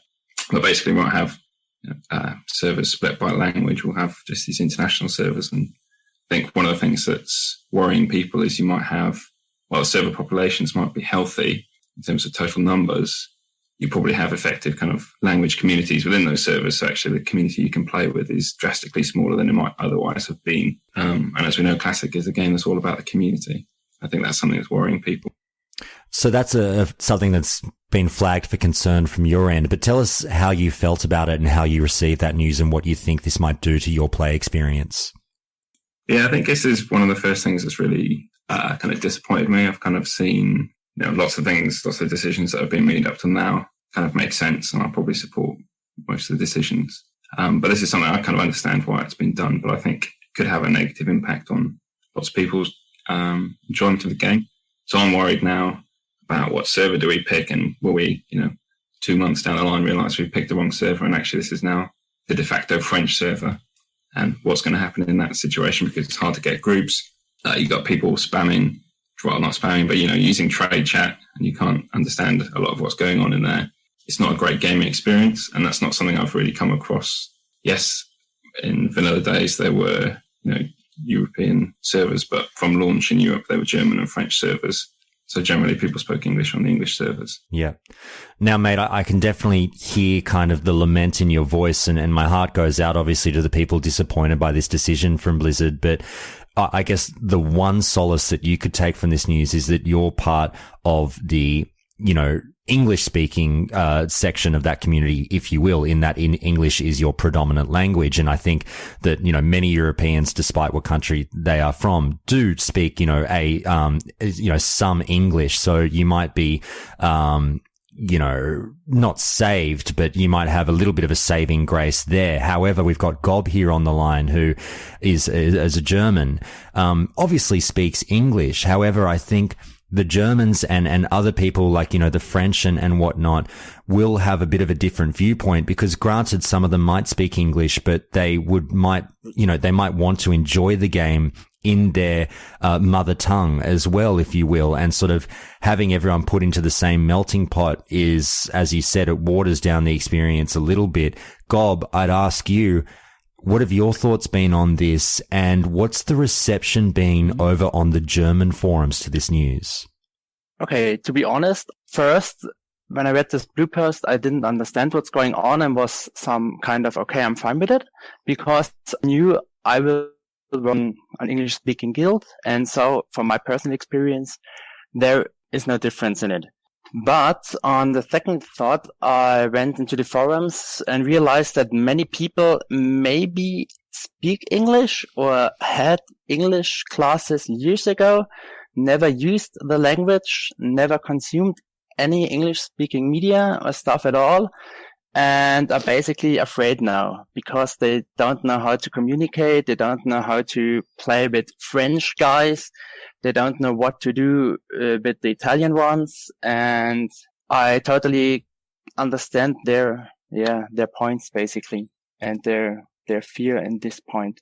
100%. And I don't want to make it seem like, obviously I said, whilst it's, if people travel through Europe, they realize that, some Europeans speak English confidently enough to get by. I don't want to make it seem like that's everyone. There's a lot of people that don't speak English. There's a lot of people that aren't even, perhaps their English is rather rudimentary and not enough to speak to people in an MMO that perhaps might require a bit of extended language to get around and say like, hey, I'm looking for more people to go through the dead mines with me because I'm looking for this particular item. That might be asking a bit of people. So I do understand that. And Ghob, in terms of specifically Germans, what do you think this might mean to you guys? Do you find that more Germans speak English than people might realize, or do you find that Germans generally want to speak their own language? What do you think of it all? That's a very good question. I think that you think that a larger part of us would speak English. You always have to remember that, especially in Eastern Germany, people about the age of 40 never had English at school. They had Russian. So they are completely out of this. And the other half never used it, or just is sometimes using it in special situations. On top of this, many have this point of view. They want to play a game and they want to relax. So for them, it's kind of text to play a game in English instead of German, because they say they won't use the mother tongue. They don't want to have it feel like work or something. Arun, I'll come back to you and just ask, obviously, in understanding perhaps why you guys are a bit disappointed, we might need to look backwards as well, because people might not be fully aware. What was the operation of European servers back in the vanilla days? Because my understanding is that they did have these geographical realms where, you could basically go and find a server that was predominantly made up of people from your country or your language. Is that right? I think that is right. So I did a bit of research on this today, and as far as I can tell, it looked like there were French and German servers on release in Europe. So at least those two kind of big communities of players could play in their own languages. And I think over time, perhaps other languages were added. And I think there's a lot of disappointment, but I'm proud of the diversity in Europe, and lots of people do speak English and want to play in English. But you've got to recognise that even in a small geographic area, there is big cultural and language differences. And as Ghob said, there's like a tax, I guess, for people that don't want to have to think and use my learning to play a game. Mm. Now, Ghob, I'd ask you next, because I wanted to dive into this a little bit. There are going to be some people listening to this call going, hang on, guys. Some people listening to this call would be like, we've come from an era of private servers over the last, 10 years or whatever, where the cultural melting pot of a private server has been something that was celebrated in the past. People often talked about the pros of having people from all the different countries thrown in on the one server. The server's always populated. There's the time zones. There's always people there. The languages, somehow it works, baby. We crossing borders. We're making friends. This is fantastic. Tell me why this is a little bit of a different situation. I think there are two reasons, because firstly, you pay for the game, or you don't pay for the game. It's some kind of, I call it Schrödinger's, customer. Some people just want to play Classic and they have to buy BFA, and the other way around. So they pay for it and they have some expectations on it. And the other part is that the private server community was narrow. It were people very, very into this game, and I think most of them just accepted English as the official WoW language. And now it's the time where people try to return. They never touched Classic since 2006. They want to come back, and they never touched a private server before, and they thought they would get the same social experience as back then, and that's simply just not the case now. Okay. Arun, do you have anything to say about that? Have you dabbled in private servers, and anything that you think might change between those two experiences? I think the second thing that Ghob said is right, that generally for the private servers, the expectation, or the kind of, the policy of the server anyway, is that communication should be in English. Whether or not that's policed, that's another story, but at least everyone is going into it with that in mind. This is ostensibly an English language server. Whereas that just won't be the case. This will be, anything goes effectively, which is fine. And even in vanilla on the English language servers in Europe, you would see, Dutch guilds, maybe, or Scandinavian guilds. That's fine. But this is, as we've discussed before, not everyone who's now in this melting pot will be able to interact because they might not speak sufficient English. So I think the impact is that you just can't play with as many people as you might have played with before. And the kind of argument about private servers being across time zones, we won't have that for the European realms in Classic, because we're all European, we'll all be playing at the same time. So maybe that one benefit of the private server that offsets that perhaps you haven't got everyone speaking the same language just doesn't apply here. Arun, I'll stick with you because you just mentioned the Dutch, and it made me remember a joke from Austin Powers that Michael Caine says. And I'd sort of ask if this has changed your attitude towards Blizzard at all, and if you think this is a bit of a blunder on their behalf, and if you've soured on them slightly. Blizzard effectively here is delivering that line. There's only two people that I can't stand: people who are intolerant of other cultures and Europeans. Do you effectively think that's what Blizzard is saying here? They're giving you the middle finger? I don't know if I would change my opinion of Blizzard, or that they're giving us the finger. I think this is just continuing the theme that we've seen in the past. This is a business.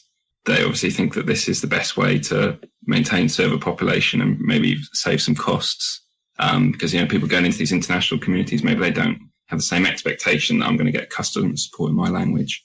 And I think it's similar to the stance we've seen on RP, PvP realms. So I'm not going to take it personally. And, you talked about the Dutch. I like the Dutch. They're very direct. It's rude to some of our British sensibilities, but now got some Dutch friends. And, one of the things I'm looking for is playing with people, Dutch people, Scandinavian people in Classic. That's going to be great.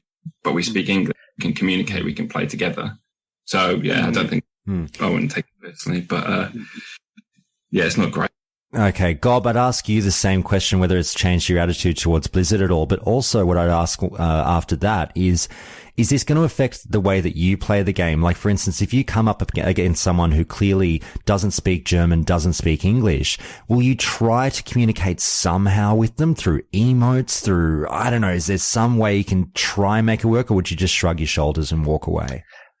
Of course, I would. I would. The first thing is to go /emotes and just get a shot at the person, and then I think there are some basics in every region where WoW is played. You can use like the same subset of English words, and they know what they have to do, what you want from them.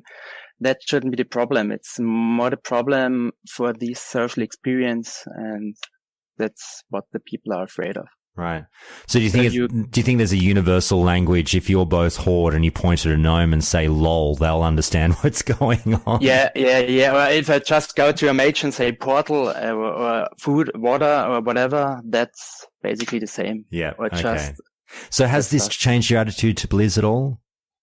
No. Okay. I work at the finance department, and I know that this decision is a business decision, not a community decision, and that's just how it goes. Okay. All right, guys.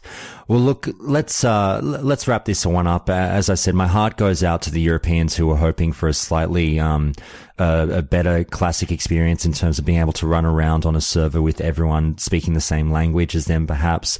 Maybe this is something that Blizzard will address. Who knows? It makes me think a lot of the RP PvP situation where it seems to be yet another victim of server decisions that they have made in terms of whether they're lowballing the amount of people that might be interested in Classic, or whether it's a layering thing or whatnot. Who knows? But let's see if anything changes and this sparks some kind of a conversation that hopefully might address some of the issues. But Arun, thanks so much for being on the show. I also wanted to obviously mention that both of you, I believe, are going to be playing in the European, with all the European listeners of Countdown to Classic on a couple of Countdown to Classic guilds where the listeners have banded together, and we've got, I believe, Horde and Alliance have been wrangled together. Arun, why don't you tell people a bit more about that?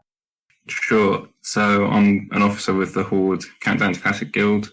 Things have come together really nicely. We've got a good group of people there. We've got Dutch, we've got Scandinavians, we've got some Spanish, we've got some Greek people, all getting to know each other. If you're listening to this podcast and you're not already in the Countdown to Classic Discord, then I urge you to join the Discord and come check out the Guild Discord, which you can find on the Countdown to Classic Discord. Come check us out. Very good. The Dutch, how did they sneak in there? No, I'm joking. They're running the show. Oh, good. I mean, obviously, we've heard Gromboli on the show, who is obviously the GM of the Horde Guild there, and he's putting together a great group for everyone, and it sounds like that's fantastic that the management is going so well. And Ghob, I turn over to you and mention that obviously you're part of an Alliance guild as well. Is that right? Tell us about that. Yes, I'm actually somewhat the recruiting officer at the moment. We have also a very, very nice group of people, mostly from Great Britain and Scandinavia, a few Germans. We have James, the Queen of Scots, and we are still looking forward to greet the first French player at our guild. So we are on French watch. He will receive a free picture of champagne, but I don't think this will ever happen. All right. Well, let's hope we get some French to join you guys as well. But as you heard, if you're a Countdown to Classic listener, if you live in Europe, you've got options. Horde, Alliance, wherever your heart may lie. There are groups of listeners banding together all over the world that will give you somewhere where you can play if you want to play with the kind of people that you've heard on the show. So please do reach out through the Discord and ask for some information, and we'll happily direct you to the spots that you should be heading to. Or you can always obviously reach out to Arun, to Ghob, to Gromboli, anyone there. But look, guys, thanks so much for talking on this really important topic. We'll see what develops from here. Arun, thanks for coming back, mate. Yeah, thanks, Josh. Always a pleasure, and hopefully Blizzard have a further think about this. Absolutely. And Ghob, thanks so much for calling in for the first time. Mm-hmm. Thank you for having me. Hi everyone, Josh here. I just want to take a quick moment to remind you that while Countdown to Classic will always be a podcast you can get for free, if you do happen to really enjoy the show and find yourself always coming back for more, then please do check out the show's Patreon page to see how you can help keep the lights on at Countdown to Classic, and even vote on show content as the show continues to bring you more and more classic WoW goodness. Alternatively, if monthly subscriptions aren't your thing, you can always visit the show's tip jar over at Ko-Fi, with that link being in the show notes and on the website too. Now, let's get back to the show.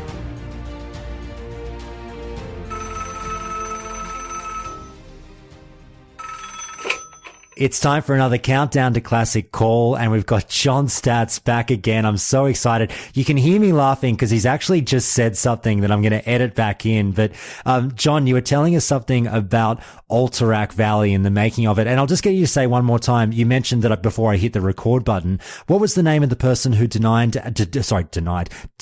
AV? You mentioned it wasn't you, it was someone else. Yeah, that was Jim Chadwick. This was something that the game designer said, "Hey, Jim, can you give us this zone? We're trying to do this PvP zone." And this is before PvP was in the game in any form. Maybe we had seen the Hillsbrad fight back and forth, but they wanted this giant epic zone of many dozens and dozens of people playing, and Jim was not a PvPer, so the guy who did the zone, Jim, by the way, is the lead. I think he's the lead level designer for World of Warcraft now. He's doing this and he's muttering headlights under his breath, going, "I have no freaking idea what these guys are going to do. This zone is so stupid big. No one's going to be able to find anybody. I don't even know what they're going to do with it, but they want me to build it, so I'm going to build it." And this is, the tail end of the development when everybody's really, really tired, and he's building this giant zone, and it's just amazing. You would never know Blizzard was a professional organization by some of the reactions to Alterac Valley. A lot of people did not like it because it was tested with it was like two cans and a string. That is like the kind of connection. Many, many tests were canceled. A lot of people didn't like it. There was no user interface. It was a mess. So, boy, it's got some interesting stories behind it, especially testing it. Testing it was by far one of the funniest, I think, stories in the book. Oh, yeah. Wow. Well, obviously you touch on it in the book is, I can always plug this in at another stage, but what funny things come to mind when you think of, outside of what you said in the book, what happened around the office when you guys were mucking around and testing AV? Yeah, so the first test was there was just so many features, user interface features weren't in the raid. You only saw your own party. There was no raid interface. You couldn't see where people were. You weren't even showing up on the minimap as if you were in the same raid.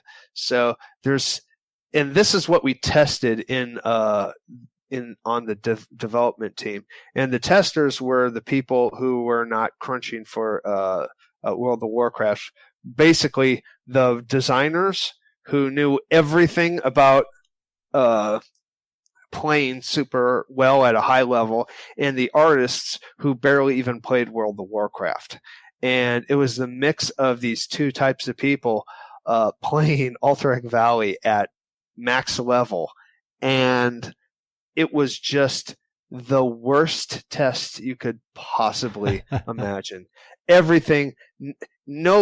First of all, everybody went every direction. There was no idea. There was no sense of, we should be going north-south or east-west. There was some people went into the mines, some people, and they knew it was a PvP zone. No one could find anybody to PvP in. It was just the worst test. And we had a number of those tests that it was just the worst experience you could possibly imagine. And it was so bad that by the time that these features were finally done, none of the artists would absolutely, they were refused. I think of Matt Melissa was the only one who would even participate, which meant that they were testing this gigantic zone with like maybe 20 people. It was just, which is like to a side, just the craziest tests. You'd never know that Blizzard Entertainment, this is the hokey process. So yeah, it's just a funny story. There you go. Absolutely. And as I said, I just mentioned Alterac Valley to you off the cuff because of the beta testing that had been going on recently. And you said, oh man, I talk about that in my book. And have I got some stories about that one? And there you go, people. That's a taste of the kind of things that you can find in the WoW Diary, which is available now on Amazon, that John is obviously the author of, an amazing book that John is here in support of, obviously, to try and get as much word out there about this one as we can have. And you've heard many people come on the show and sing the praises of this book, so please do go and check that one out. But in saying that, John, I should ask one quick question before we dive into the subject of this interview, which is Wailing Caverns. And I'm being asked by a regular on the show, Auntie. Now, I know, John, that you've just done a boatload of work on the book, and this is the last thing you're thinking of, but I'll put it to you anyway. He said, could you ask John if he's thought about doing the book in audiobook form at all? He doesn't get much time to read, but he loves audiobooks and podcasts. Is there any plans for anything like that? That's a good question. The only way I could do it is, the answer is not now. I'm trying to figure out how to actually sell the PDF.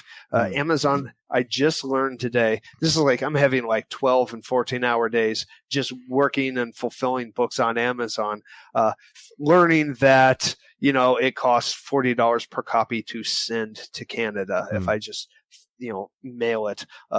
These crazy things about shipping to all everywhere around the world. It's a learning process. I learned that Amazon doesn't like PDFs. So that's the latest thing that I'm trying to figure out. But once all this stuff is figured out, I do want to do an audiobook because that's my medium of choice as well. Fantastic. When I drive, that is what's going on in my I don't listen to music anymore.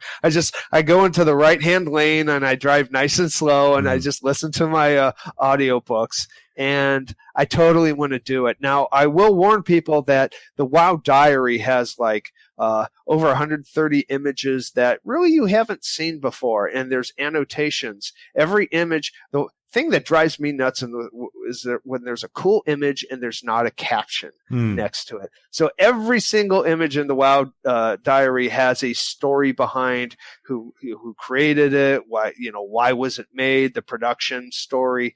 So all of this, I think, in audio format will be a series. Like, there'll be a lot of non sequiturs. That's another problem with audiobooks, is when you jump from chapter to chapter, there's not a visual break. So the transition between caption to the narrative, which also describes sometimes the image, it might be a little hinky. So if I do it, and I do want to do it, but it's gonna be at least a number of months.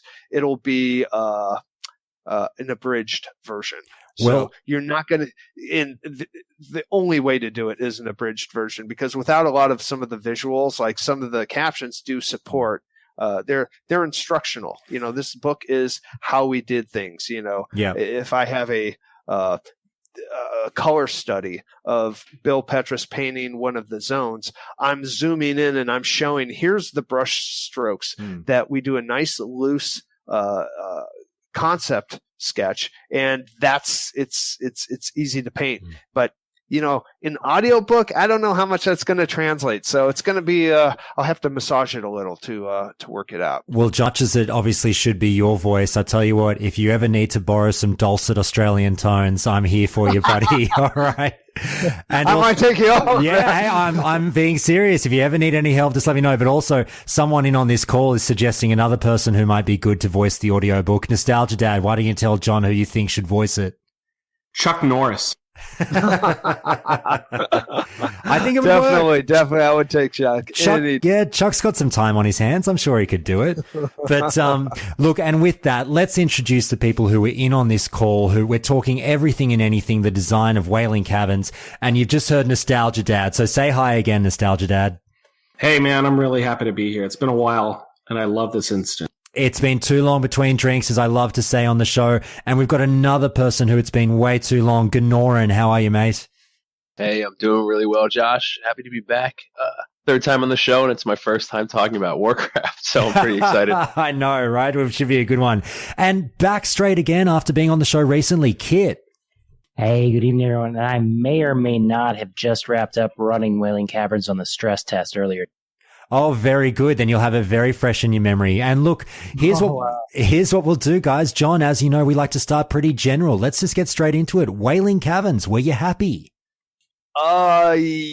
Yes, and no. I think I was. Yeah, when I finished it, I was very happy. It was not a happy process, though, in building it.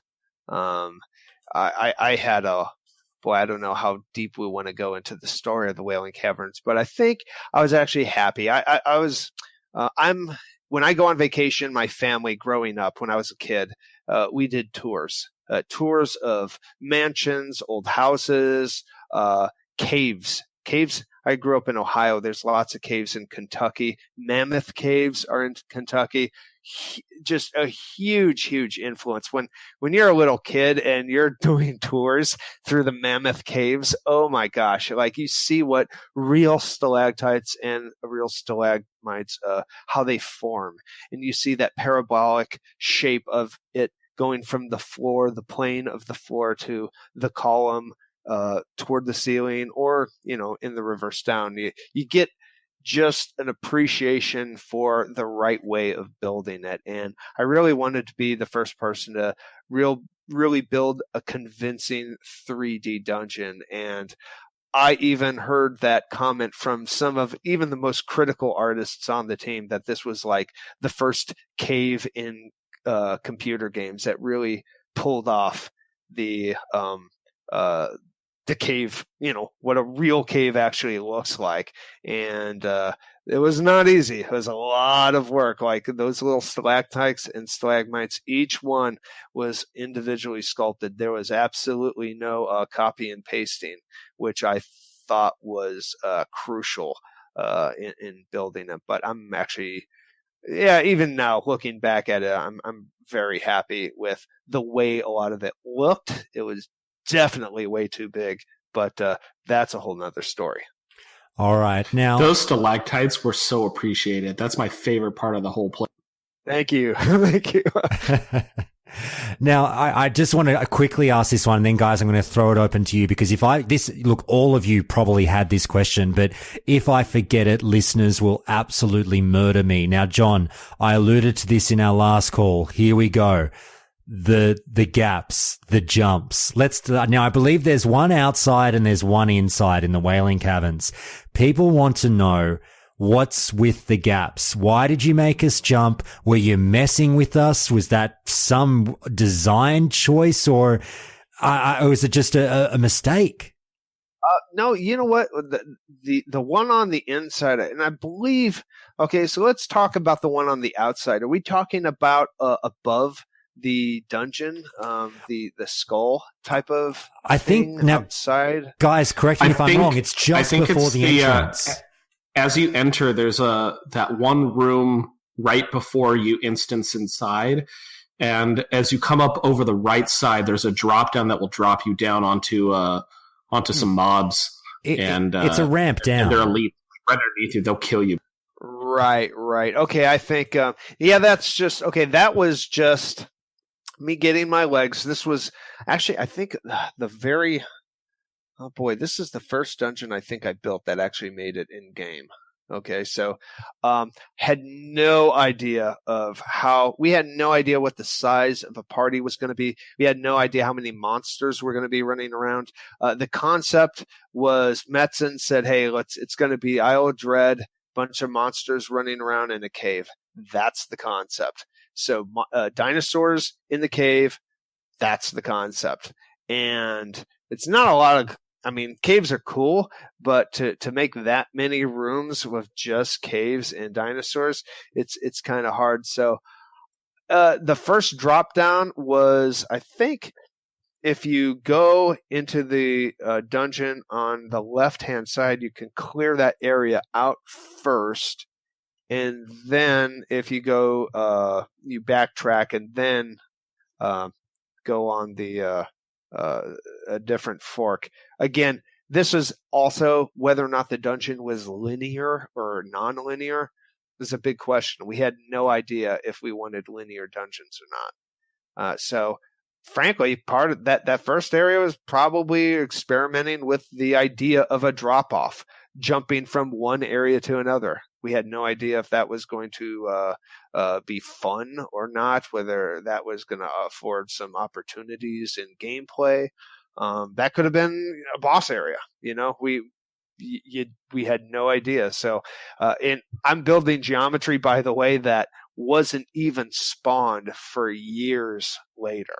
Years. So you had when I built that, I had no idea what the gameplay was going to be. The second one I can totally take credit for. That was the one in the giant room where you're on this ledge, and to get to the other ledge you have to make this little jump. So that was tested internally. So I'm on my own server, my own machine. There's no lag whatsoever when you're running your own World of Warcraft server on your development machine. So, of course, there's no lag. This is the easiest jump. How could anybody anywhere miss this jump? And I think we've actually even cemented some geometry between the gaps so that you can't fall in. I think it just pushes you onto the ledge. But no, that was just, again, this is the first dungeon I built in an MMO. I built a lot of first-person shooters where jumping was not, it's not verboten.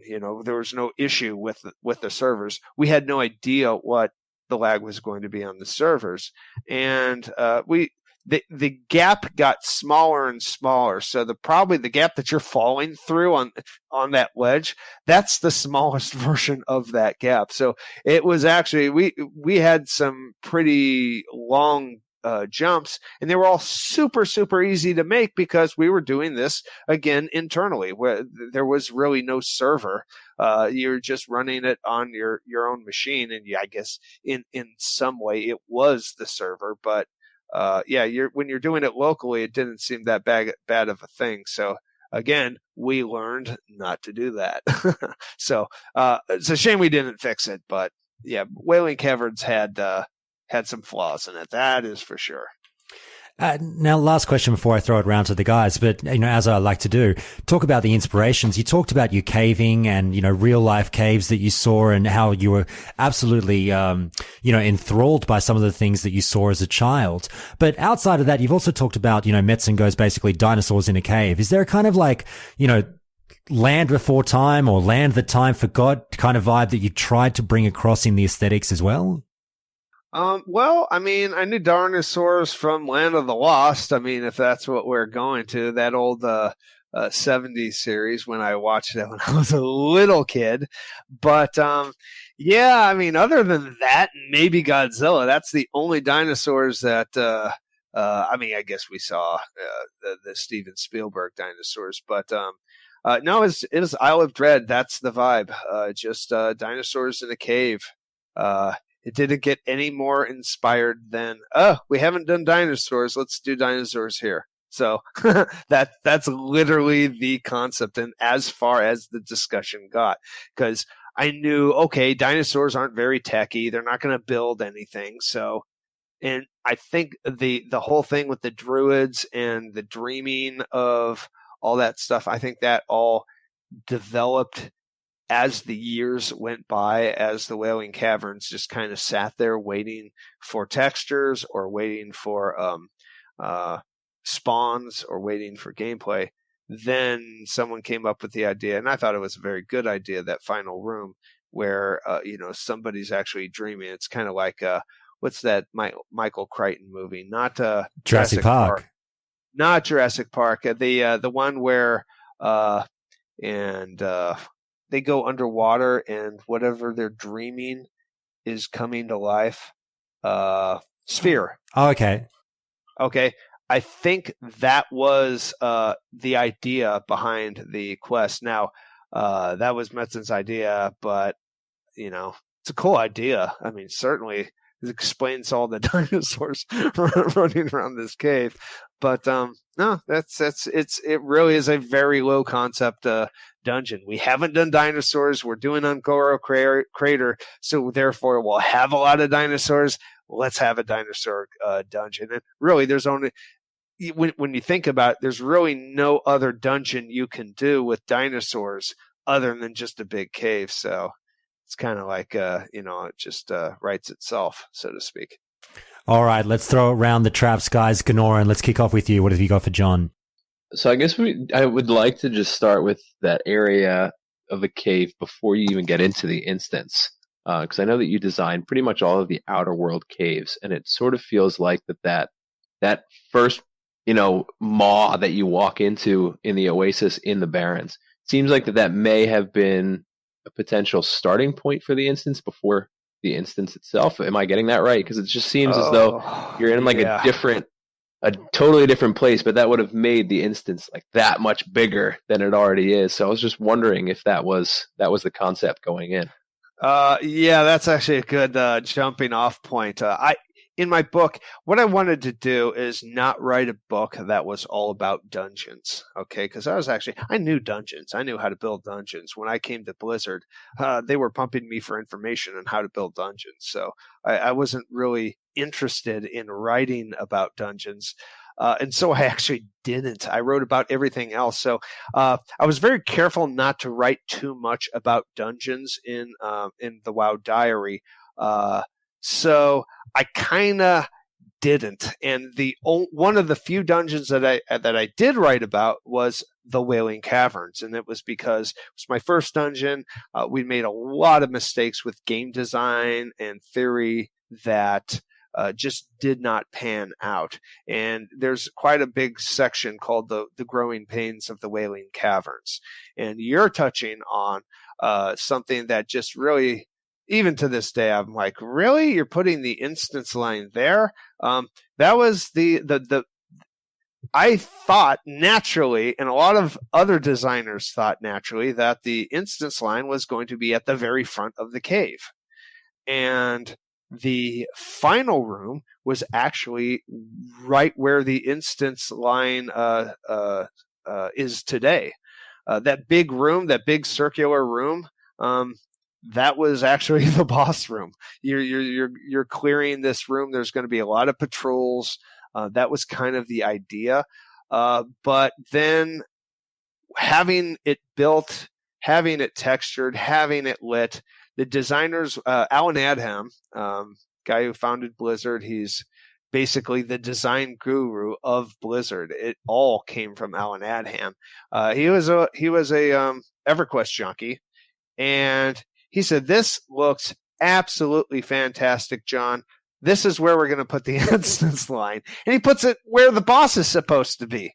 And I was like, well, wait a minute. Where's the dungeon? He says, "Oh, you haven't built the dungeon yet. It's going to be beyond this instance line right here." And so I was kind of like, well, I'm kind of out of ideas, Alan. I mean, I thought I put them all into the dungeon already. So I started building the dungeon after actually the whole front of it was textured and lit. And I was kind of unhappy with that decision because I wanted to move on to the next dungeon, not continue building all these stalactites and stalagmites. So the idea, and this was Alan's theory, was that in EverQuest, there were a lot of people meeting up organically in front of the dungeons, and that's how they would form their groups. And he wanted some play area for people. We called this the common room. Okay, that was the phrase that we'd talked about for years that there was a common room where everybody roving through the world would just roll into this area and they would kill mobs until they had enough for a group. They had a good group makeup, and then they would go into the dungeon. Okay, so that's so not how people work when it's an instanced dungeon. Okay, an instanced dungeon is you didn't have to worry about people ganking you. You didn't have to worry about camping or anything like that that plagued the EverQuest dungeons. And of course, the EverQuest dungeons were bigger because they weren't instanced. And being the resident EverQuest expert on this podcast, every time I played through dungeons like Wailing Caverns and Dead Mines, it felt as though it was taken from that concept that EverQuest had for its dungeons, where they were just these large places that multiple groups could be in at once if they wanted to camp certain areas. And then I figured that the instancing came after the dungeon was built, but it seems as though now that you're saying that Wailing Caverns, as we know it, was built after instancing was the concept. Oh, no. It was built before. We knew about instancing. We knew that as a concept, but it was built way before even dungeons were testable. Okay, so we didn't, let alone instancing. Instancing came years later when we realized, oh, wow, players aren't going to be competing with one another inside the dungeon. Okay, I mean, that idea is obvious to us now, but the best minds in Blizzard just, that realization that, we don't need a giant dungeon every time we do a dungeon.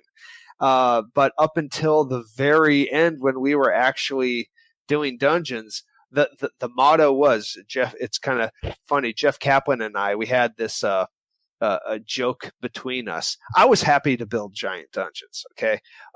And Jeff, he was the EverQuest guru on our team. Rob Pardo was busy with Warcraft 3, so I usually went to Jeff.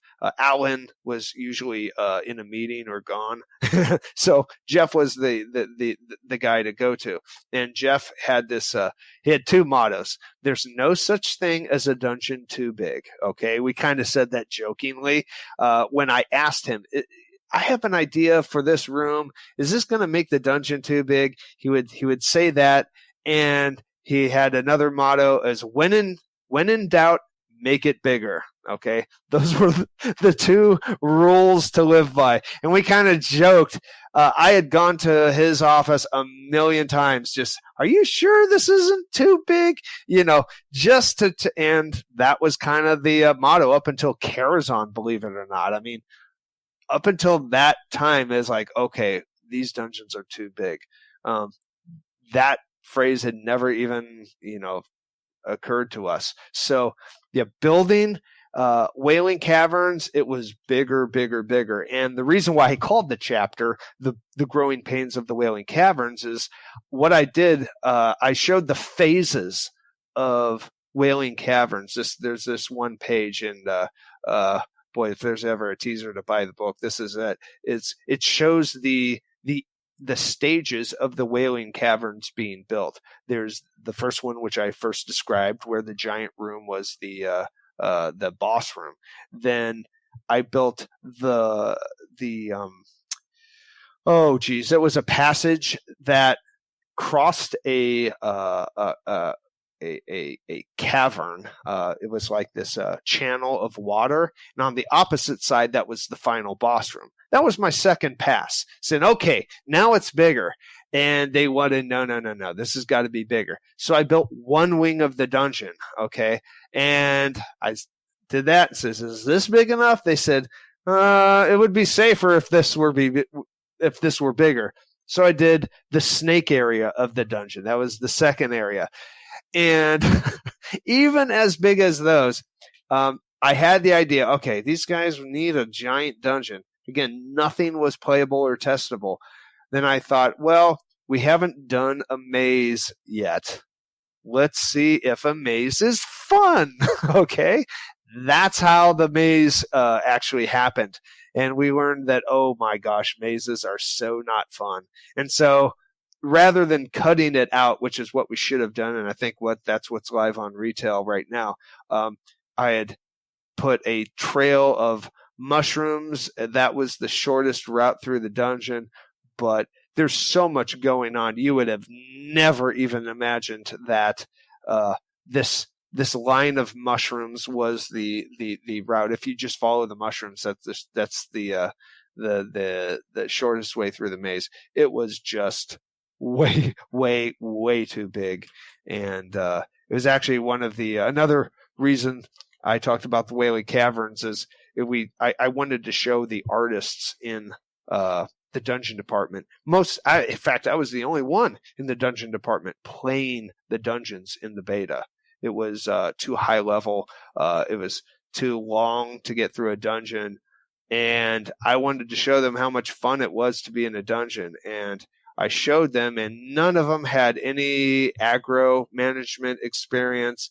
None of them had any crowd control savvy. They didn't like the idea of crowd control. And so when I showed the other dungeon guys, how to do the Wailing Caverns, we wiped over and over and over again because they just didn't want to do these specific roles of how we, picking apart a mob pool. So, and at that time there was a bug that the armor, it was just a new system. The repairing of armor was new to the game. So the rate at which your armor was deteriorating in efficiency was super fast. So after like a half hour of playing, your armor would be half gone and turning red. But nobody knew what that meant because it was just a new system. And so we were literally trying to play through the Wailing Caverns without armor on. And this was my attempt of getting the dungeon designers excited about dungeons, and it was just the worst time. There are a lot of, a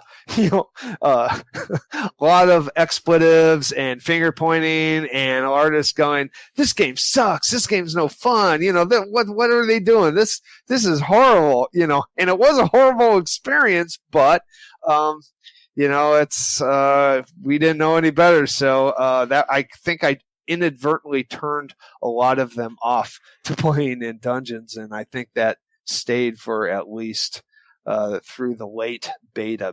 Maybe one or two of them went into a dungeon. Well, I can assure you that people are still trying to run Wailing Caverns without any armor, John. But Kit, I'll throw it over to you. What have you got? We're running through all the questions here with the mushroom trails. I hear you saying things like these were mistakes when referring to things like mazes or jumps, general size of the dungeon. And I'd like to kind of make a counter argument to that and say that your original design instinct was on point. And 100%, dude.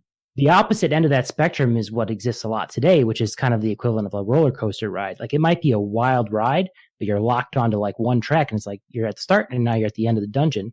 Right. But it's funny because 15 years later, we're looking back at these dungeons like Wailing Caverns, Blackrock Depths, and saying, wow, these are the pinnacle of MMO dungeon design. So I just want to, take a moment. I've got the diary open in front of me here and say that, it's easy to say that it's a mistake for a certain type of player, or if every single dungeon is always going to be sprawling and massive, but to have these exist are really important and a really, amazing part of gameplay as an MMO player myself. Right. And so now I've got two questions for you. And it's funny that Ganorin's here, so that I also come from EverQuest roots. And so I'm genuinely curious when we have guys like Jeff Kaplan, Alan Adham, eventually Alex Afrasiabi, a bunch of EverQuest players, notorious guild leaders and such coming in there. Was there debate internally about this sort of what you refer to as like an EverQuest paradigm?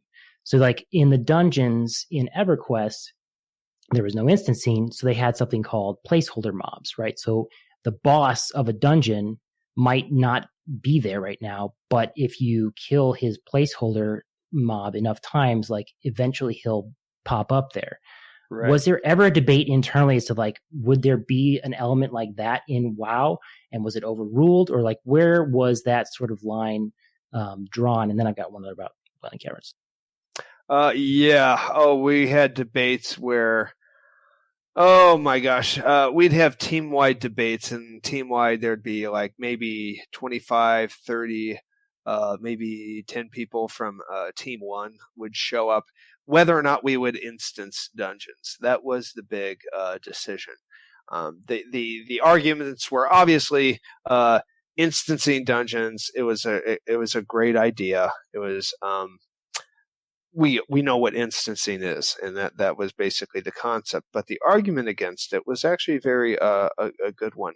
That the World of Warcraft it's a social game. There's nothing going to be stickier in retaining customers and keeping people happy than the social aspect of games. And when you instance the group content, you remove the need for socialization. Kind of the way the auction house, as great as the auction house is, it removes the need for socialization, as in you don't know who makes your gear, you don't know who makes, who's harvesting items. There's a lot of flavor and character in some of those early MMOs when there's just the guy who's always got the skins. He's going to be in the capital city, he's going to sell skins, and he's going to be perfect for the leather workers. Okay. But and he's got his favorite customers, but like all of that, the auction house just evaporates. Okay. So you are looking at two different types of players. Like obviously the time you need to invest to do trade skills is a lot more when you don't have the auction house. That was basically the argument with instancing in dungeons, is whether or not we're going to, introduce this mechanic that makes dungeons way more convenient at the expense of social interaction. So it's finding what's the sweet spot, and we had these debates over and over, and that's kind of where we stopped doing team-wide design meetings. We would always end up with, like, on a Friday, we would talk about it at 6:00, and we purposely did it late in the development week so that the producers could go home as the designers and the EverQuest people could argue past midnight. And yes, there were 6-hour, discussions where we would talk around the lounge area. That's where we met for our team meetings, just the lounge areas. We had a bunch of old couches and broken down chairs and tables. And we would talk about instancing and what we could pull out of all the MMOs that we had played and put it into World of Warcraft. And that was where a lot of the ideas got batted about. But the designers kind of knew we were going to do instancing. We just wanted to make sure whether or not we were missing anything. And in these long team meetings, and they weren't formal meetings, they were just basically group discussions. Like they would peter out to like maybe 6 or 8 people at midnight. The real hardcore EverQuest people would be arguing the pros and cons of it, and they'd go off in the weeds and talk about number of races or whether or not we're going to have non-bipedal classes in the game. All over the weeds. So in no way or form was this a meeting run by somebody. It was just like an informal. Started with 20, 30 people, then got down to like the last people who couldn't talk anymore after midnight, and then people would go home. But and I'm sure you were in the room after midnight. I worked till midnight anyway, so I kind of like listened. The lunch area, that's where we talked. The lounge area, that was within earshot, so I could kind of work on dungeons and kind of listen to this stuff going on. I'd actually, because I was a level designer, I decided not to play EverQuest, because you can't just play EverQuest. You have to give up everything else. or it's like WoW is right now. You can't just, one simply doesn't just play World of Warcraft. It's I needed to be disciplined and learn my craft, and that's where that's why I have a portfolio that got me into Blizzard, because I did not play EverQuest. So. And so did 2003 John Staats have an opinion on instancing? I'm sure you do more refined today, but back then. Yeah, back then it was more like 2001, around 2001, 2002. I kind of knew I was more in league with the designers. I knew they were like the experts. I knew also from single player maps from first person shooters, you could do a lot of cool stuff with a single player map that you couldn't do with a multiplayer map. It's just, I wanted that freedom to create events like the opening of the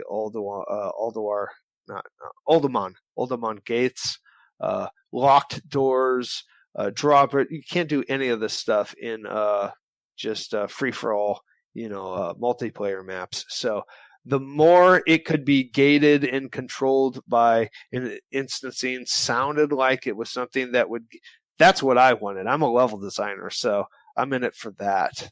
So whether or not it was good for playing, I hadn't played EverQuest, so I didn't have a strong opinion. All right. NostalgiaDad, I'll kick it on over to you. Now, what have you got Wailing Caverns wise for John? So I had a couple of questions and maybe a comment or two. So the first comment was the comment about being mistake. There's a lot of stuff that has been commented about being a mistake that I guess you made it so you get to say whatever. But as a player, for me, I thought it was actually a benefit. Those jumps in particular, I actually felt were sort of like an idiot test. So if you were in a group and somebody couldn't make the first jump, well, then I'm definitely not adding that guy to my friends list. And there were actually people that I added to my friends list because I was like, oh, yeah, they're smart enough to not, miss the jump. But I love this instance. This is one of my favorites, actually. So I just wanted to say thank you. And I know, like you say, it's like the mistakes of Wailing Caverns, like whatever, but I love this. Well, I like being and this is a good thing about being a developer, is that you have the freedom to just call something a mistake. It's yours. If I was like, I'm not into movies, I'm not going to walk up to a director and say, you obviously made a mistake here. As a developer, it's not black and white. There's always trade-offs. When I say a mistake, it's like a 70-30 mistake, where the jump is great for 30% of the players, but for 70% of the players who don't have a connection, that like on their local machine, they're actually making that jump. Okay. If you've ever multi-boxed WoW, you can actually see the difference in position that players are on, like when you're running and moving around, they're in different positions in the multi-box in each of the. I played vanilla and still live about 10 minutes from Blizzard, so my connection's fantastic. Yeah, I know. I bet. And I worked at Blizzard, so like mistakes again, like something stupid like the remember the set that was in Wailing Caverns. Out of the blue, there's a rogue set, that the druids are. I was a hunter. I love that set. Oh, druids love the set. Everyone loved the Fahq set. Oh, man. Yeah. I had the whole set, and it was purple and stupid on my troll, but I don't care, man. It was great. Yeah. But that was a mistake by the item guys, because they didn't realize that when you level up super fast, all this gear that you're building a set for, it gets dated by the time you finish Wailing Caverns. You finish all the quests, and it just putting all the development time into that set meant you couldn't put that much of development time into a set that maybe a 59th level character could have. It's the same amount of time. So that's what I mean as a mistake. Yeah, obviously it's cool to have a set when you're in the 20s. Okay.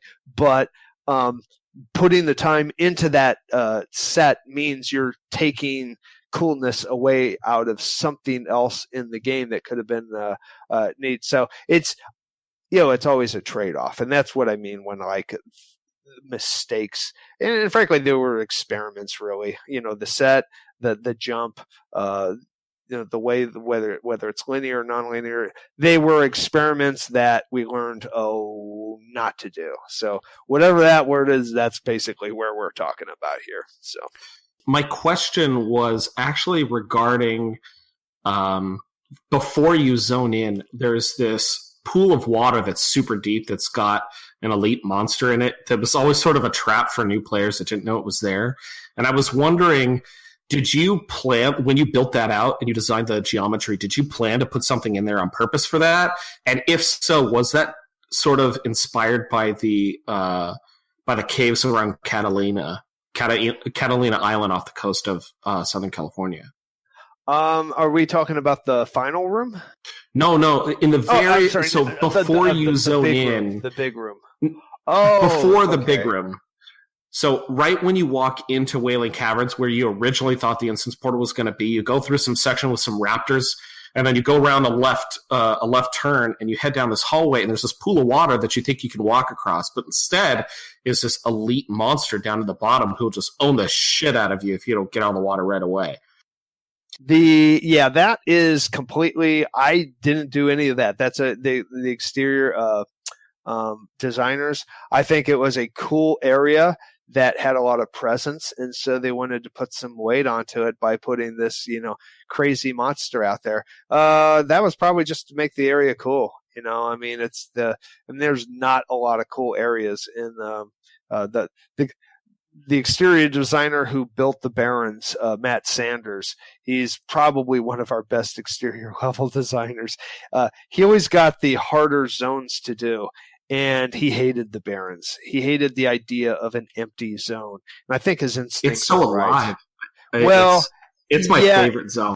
It's alive, but the scope of it, like he wanted to sculpt a lot of the savannah, and the savannah is not sculpted, and so all the other zones are so much more lush than the Barrens. I mean, listen. I mean, the name of the zone, it's what's eponymous. Is that the word I'm thinking? Yeah. Where it's the name of it means the Barrens. It's barren, and that concept, I think he was just fighting against. So when you have a cool area like that oasis, I think that was their big chance. The spawners anyway say, hey, let's put a cool monster in. But I had play into the lore of nothing to do it. Yeah, it does play. Into the lore, because Naralex, the druid who's in the Emerald Dream, he was down there to try to bring life back to the Barrens. So that area immediately outside of the cave and inside of the cave with all that like lush greenery and fresh water and everything like that was probably a result of his work before the Emerald Dream became the Nightmare. Right.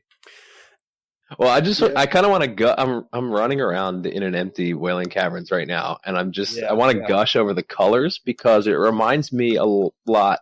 I mean, not it reminds me, but it's sort of like a touch of what you see later in that cave on Goro Crater with all those gemstones and everything in the back.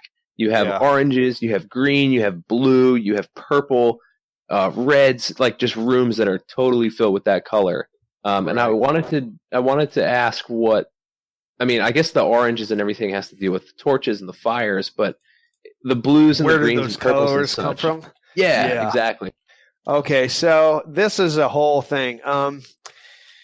This dungeon had a lot of complaints from the mostly the artists about distinguishing one area from another. This is before we had a mini map at all. There's zero mini map. Okay. People were getting lost. Stormwind. I talk about this in my book a lot. People would go into Stormwind and not be able to find their way out. Like they'd have to create a new character and start outside. It was like a roach motel. So, Wailing Caverns was kind of like that. There's a lot of art team people saying, look, you have to distinguish one area from another because it always starts to look alike. And they're saying this having just run through this for the very first or second time. When you're going through a dungeon fighting monsters, you're going slower and you're paying attention to your surroundings more. When you're just running through it at high speed, you do get lost. And that was, I think, the color lighting is my attempt of making areas look different. It's a navigational thing. I wanted a lot of dark areas in this cave. I hate colored lighting actually in dungeons, and especially in this one I fought it, but the art team kind of like won the argument, or at least they convinced me to do it. So I wanted dark areas. I wanted only natural lighting, or at least believable lighting, but there was always this navigational fear that people were going to get lost, and that trumps everything. And that's why nobody twisted my arm. I decided that, navigation was so important that I had to just use these crazy rich greens and purples and reds to distinguish one cave from another, because it's the same texture from the beginning of the cave to the end. You can only do so much with geometry, especially when it's all sharing the same texture set. So, and that's there are a couple texture changes. There's a little hyperbole in that, but it illustrates my concern and the artist's concern with getting lost, and that's why we went through the color changes. Even with those color changes, I still find myself getting lost in that labyrinth on the east side of the map. I have these get these like Gandalf moments where I'm like, I know that I've been here before, but which way do I go? Oh, totally. Yeah, and I was just hammering on those props, those doodads, the plants and stuff. There were so many of the mushrooms and stuff that there's just no way. And it was basically trying to fix something that was really broken and unplayable. And that happens. It's not the worst thing ever, but as long as you have the idea that, maybe you can bail your way out of it by throwing more props at something. But sometimes it works, sometimes it does not. Let's throw it over now. Kit, what's your final question for John? Yeah, so we were just talking about the maze and the mushrooms, and I read it in your book, and running through it today for the first time, I'm like, all right, I'm going to follow the mushrooms, and lo and behold, that got me right through the maze really fast. I'm like, holy cow, I never knew this in 15 years of playing this dungeon. Right. It escaped me. So my question is there any other thing, maybe in this dungeon or other dungeons, that you put a lot of effort into that basically went unnoticed or unappreciated by the user base at large that you'd like to maybe call attention to? Oh, wow. It's kind of funny. Really good question. All the artistry in a dungeon, level designers put it into the ceiling. Okay. This is the joke that Aaron Keller and I were we shared an office. He built most of the cities, only a couple of dungeons. Great dungeons, but we would all joke that nobody ever looks up in our game, okay? Because the camera is obviously above the character, looking down all the actions at the character's feet. Yeah. They're looting. They're watching the monsters. It's like the opposite of the Shawshank effect, John, when they say who looks down at a man's shoes, and now it's the opposite in WoW. It's exactly that. And our joke is we do this elaborate ceiling. Okay, this is just, and the reason why we put all the art into the ceiling is because the floor space had to be bare. We can't do all these cool things going on with the ground because that interferes with the gameplay. You can't have water that's deeper than ankles, because if something dies and it submerges, then you don't see it to loot. We didn't know that there would be, sparkly particles. We didn't know that there'd be a little word of it, dead Murloc or whatever. So we're building these awesome ceilings that if you look up, it's really, really cool. But we after doing it, we'd have to pat ourselves on the back because we knew nobody else cared about these ceilings, and that's the joke. We would just tell ourselves, nobody looks up, and that was just like the inside joke on the dungeon team, is that everybody's missing the ceilings, and so that's a good answer for your question there. All right. I found myself looking up at ceilings in the room with the room that has the waterfall down. It's like the Crag of the Ever Living. When you're on the bottom part of it, and you just look at it's my favorite room in the instance. It's just like lush green, and you got this beautiful waterfall coming up. And I look and I see it's like coming down from. That's like right after Crash, right? Yeah, right. And I'm Turtle. like, wait, now where does that come from? Like, where does the water come from? Oh well, yeah, you're talking the instances floating around on like this cave is floating. There's no tangible place in the world. It's on its own parallel dimension. So yeah, like stuff like looking up at that awesome waterfall, like that's something that 99% of players haven't seen. The idea to look up at something, and I agree that those are the gorgeous views. But yeah, that's where it is. But now, like where the actual water is geographically, no, that's something that doesn't suspend disbelief. Oh, totally. Even if we wanted to show where that was, we couldn't. Like, how do we show the outside world? I would suppose it's just an underwater, water table. The whole world is filled with water, Water everywhere. All right. If you know something about caves, you know that the entire world is actually, if you want to dig a well, the whole thing with the divining rod, at least in the United States, anywhere you dig down, you're going to hit water. So water tables are everywhere. That's just, I guess if you know about caves or, geology, that's one of the facets about the earth. There's always water below you. So that's where your water's coming from. All right. NostalgiaDad, anything that we haven't touched on, Wailing Caverns, last question of the interview. What are you dying to hear from John? So first, I just wanted to comment and say that of most of the dungeons that I can think of, this is the only one that has really sort of dramatic rises and falls and elevation as you're walking through. I'm thinking in particular through the stalactite section on the way to Lord Cobron. And then again, as you head around all of those, the sort of maze section around Scum and over the jump, and as you head your way up to the top to Verdun. So I just want to say that I really enjoyed that, and I thought that was really cool that those were in there. But my question actually had to do with after you beat Verdun the Ever Living way up at the top, there's this jump at the end. Was that added by you because you thought, holy shit, I got all the way through this maze and I don't want to navigate it all the way back out?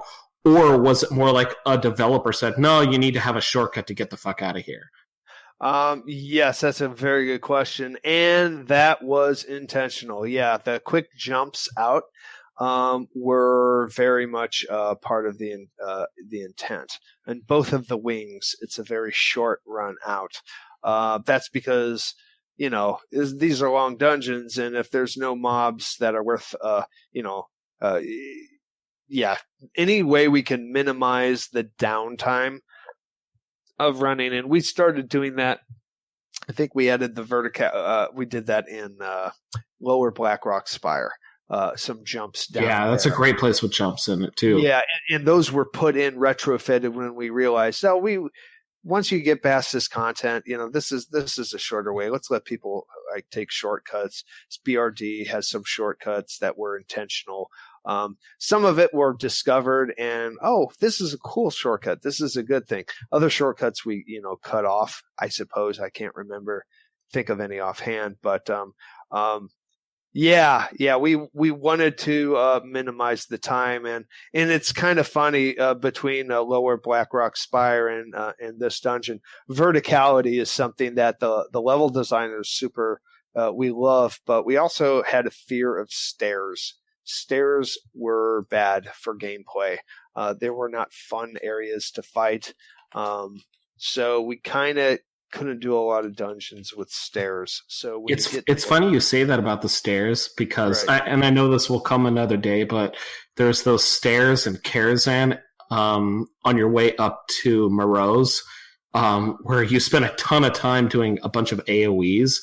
And I don't know why, but those stairs are super iconic for me. And I really like that section of the dungeon.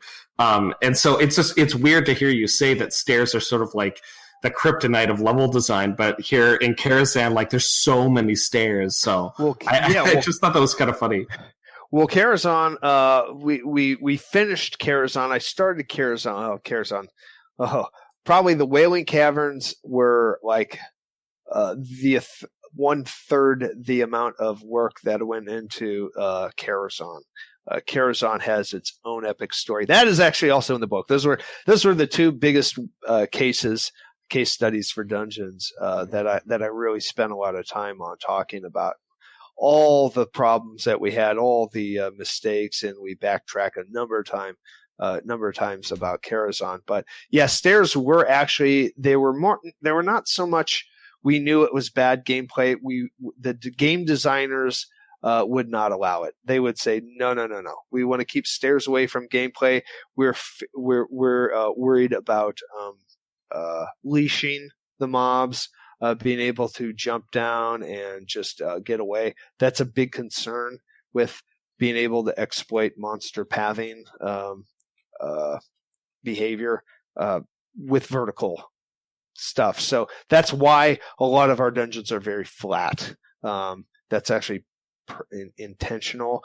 I do like the vertical stuff, obviously, but gameplay comes first. So that's a good observation. Yeah, we did make those jump downs, those little happy accidents. Yeah, this was like one of the very few that has all that elevation and jump downs, and it's I think maybe why I love this dungeon so.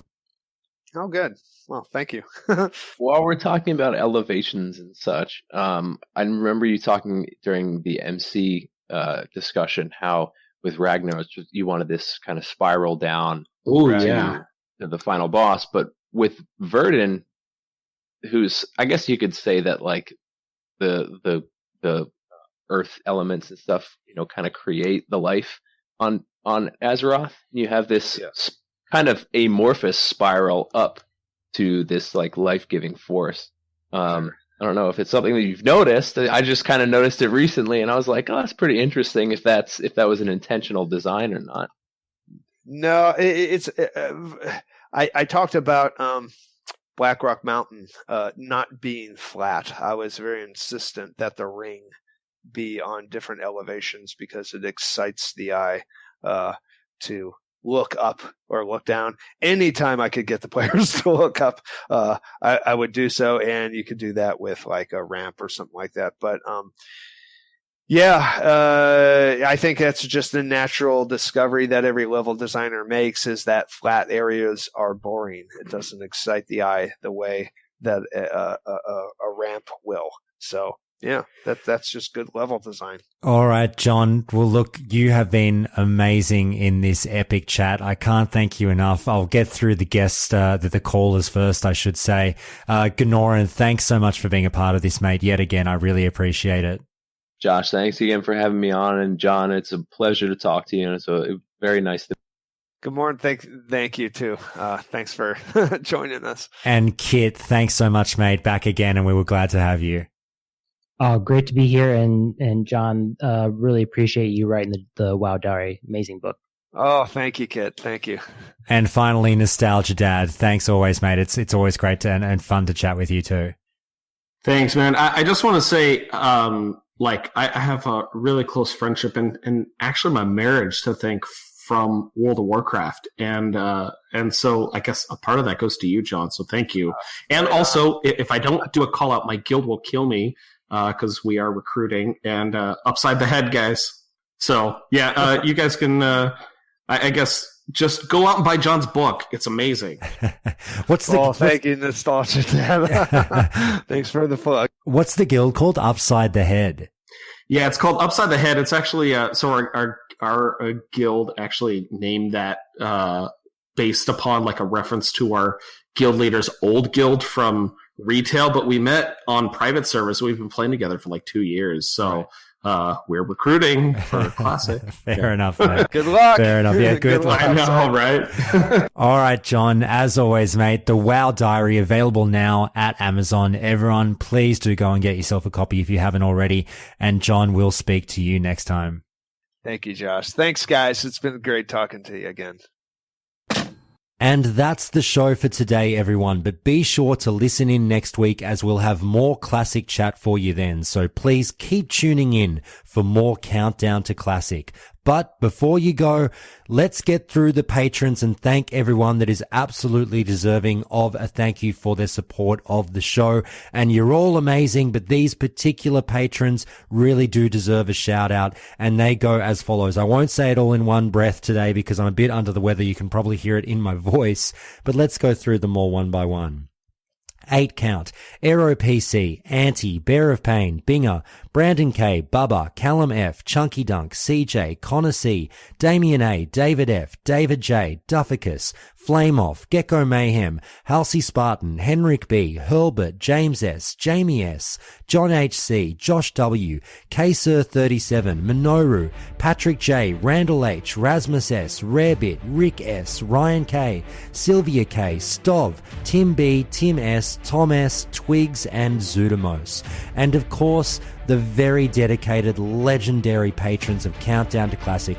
An extra special shout out and thank you from the bottom of my heart to Batlord, Billy C, Eric S, Firespitting Kitten, Flozy B, Freaky Fritz, Galgamir, Goat Rope, Ida B, Carl W, Nick B, Palfurus, Sierra S, Tsunami, The Anton, Wilson Mar, Vanifak, and Velarco. Thank you so much for your phenomenal support of the show. As I get a frog in my throat, I can assure you I'm not crying. Ahem. Countdown to Classic would not be on the air without your support. That's it for today, everyone. Have a great rest of the week. I'm going to go rest my throat. I'll see you all next time.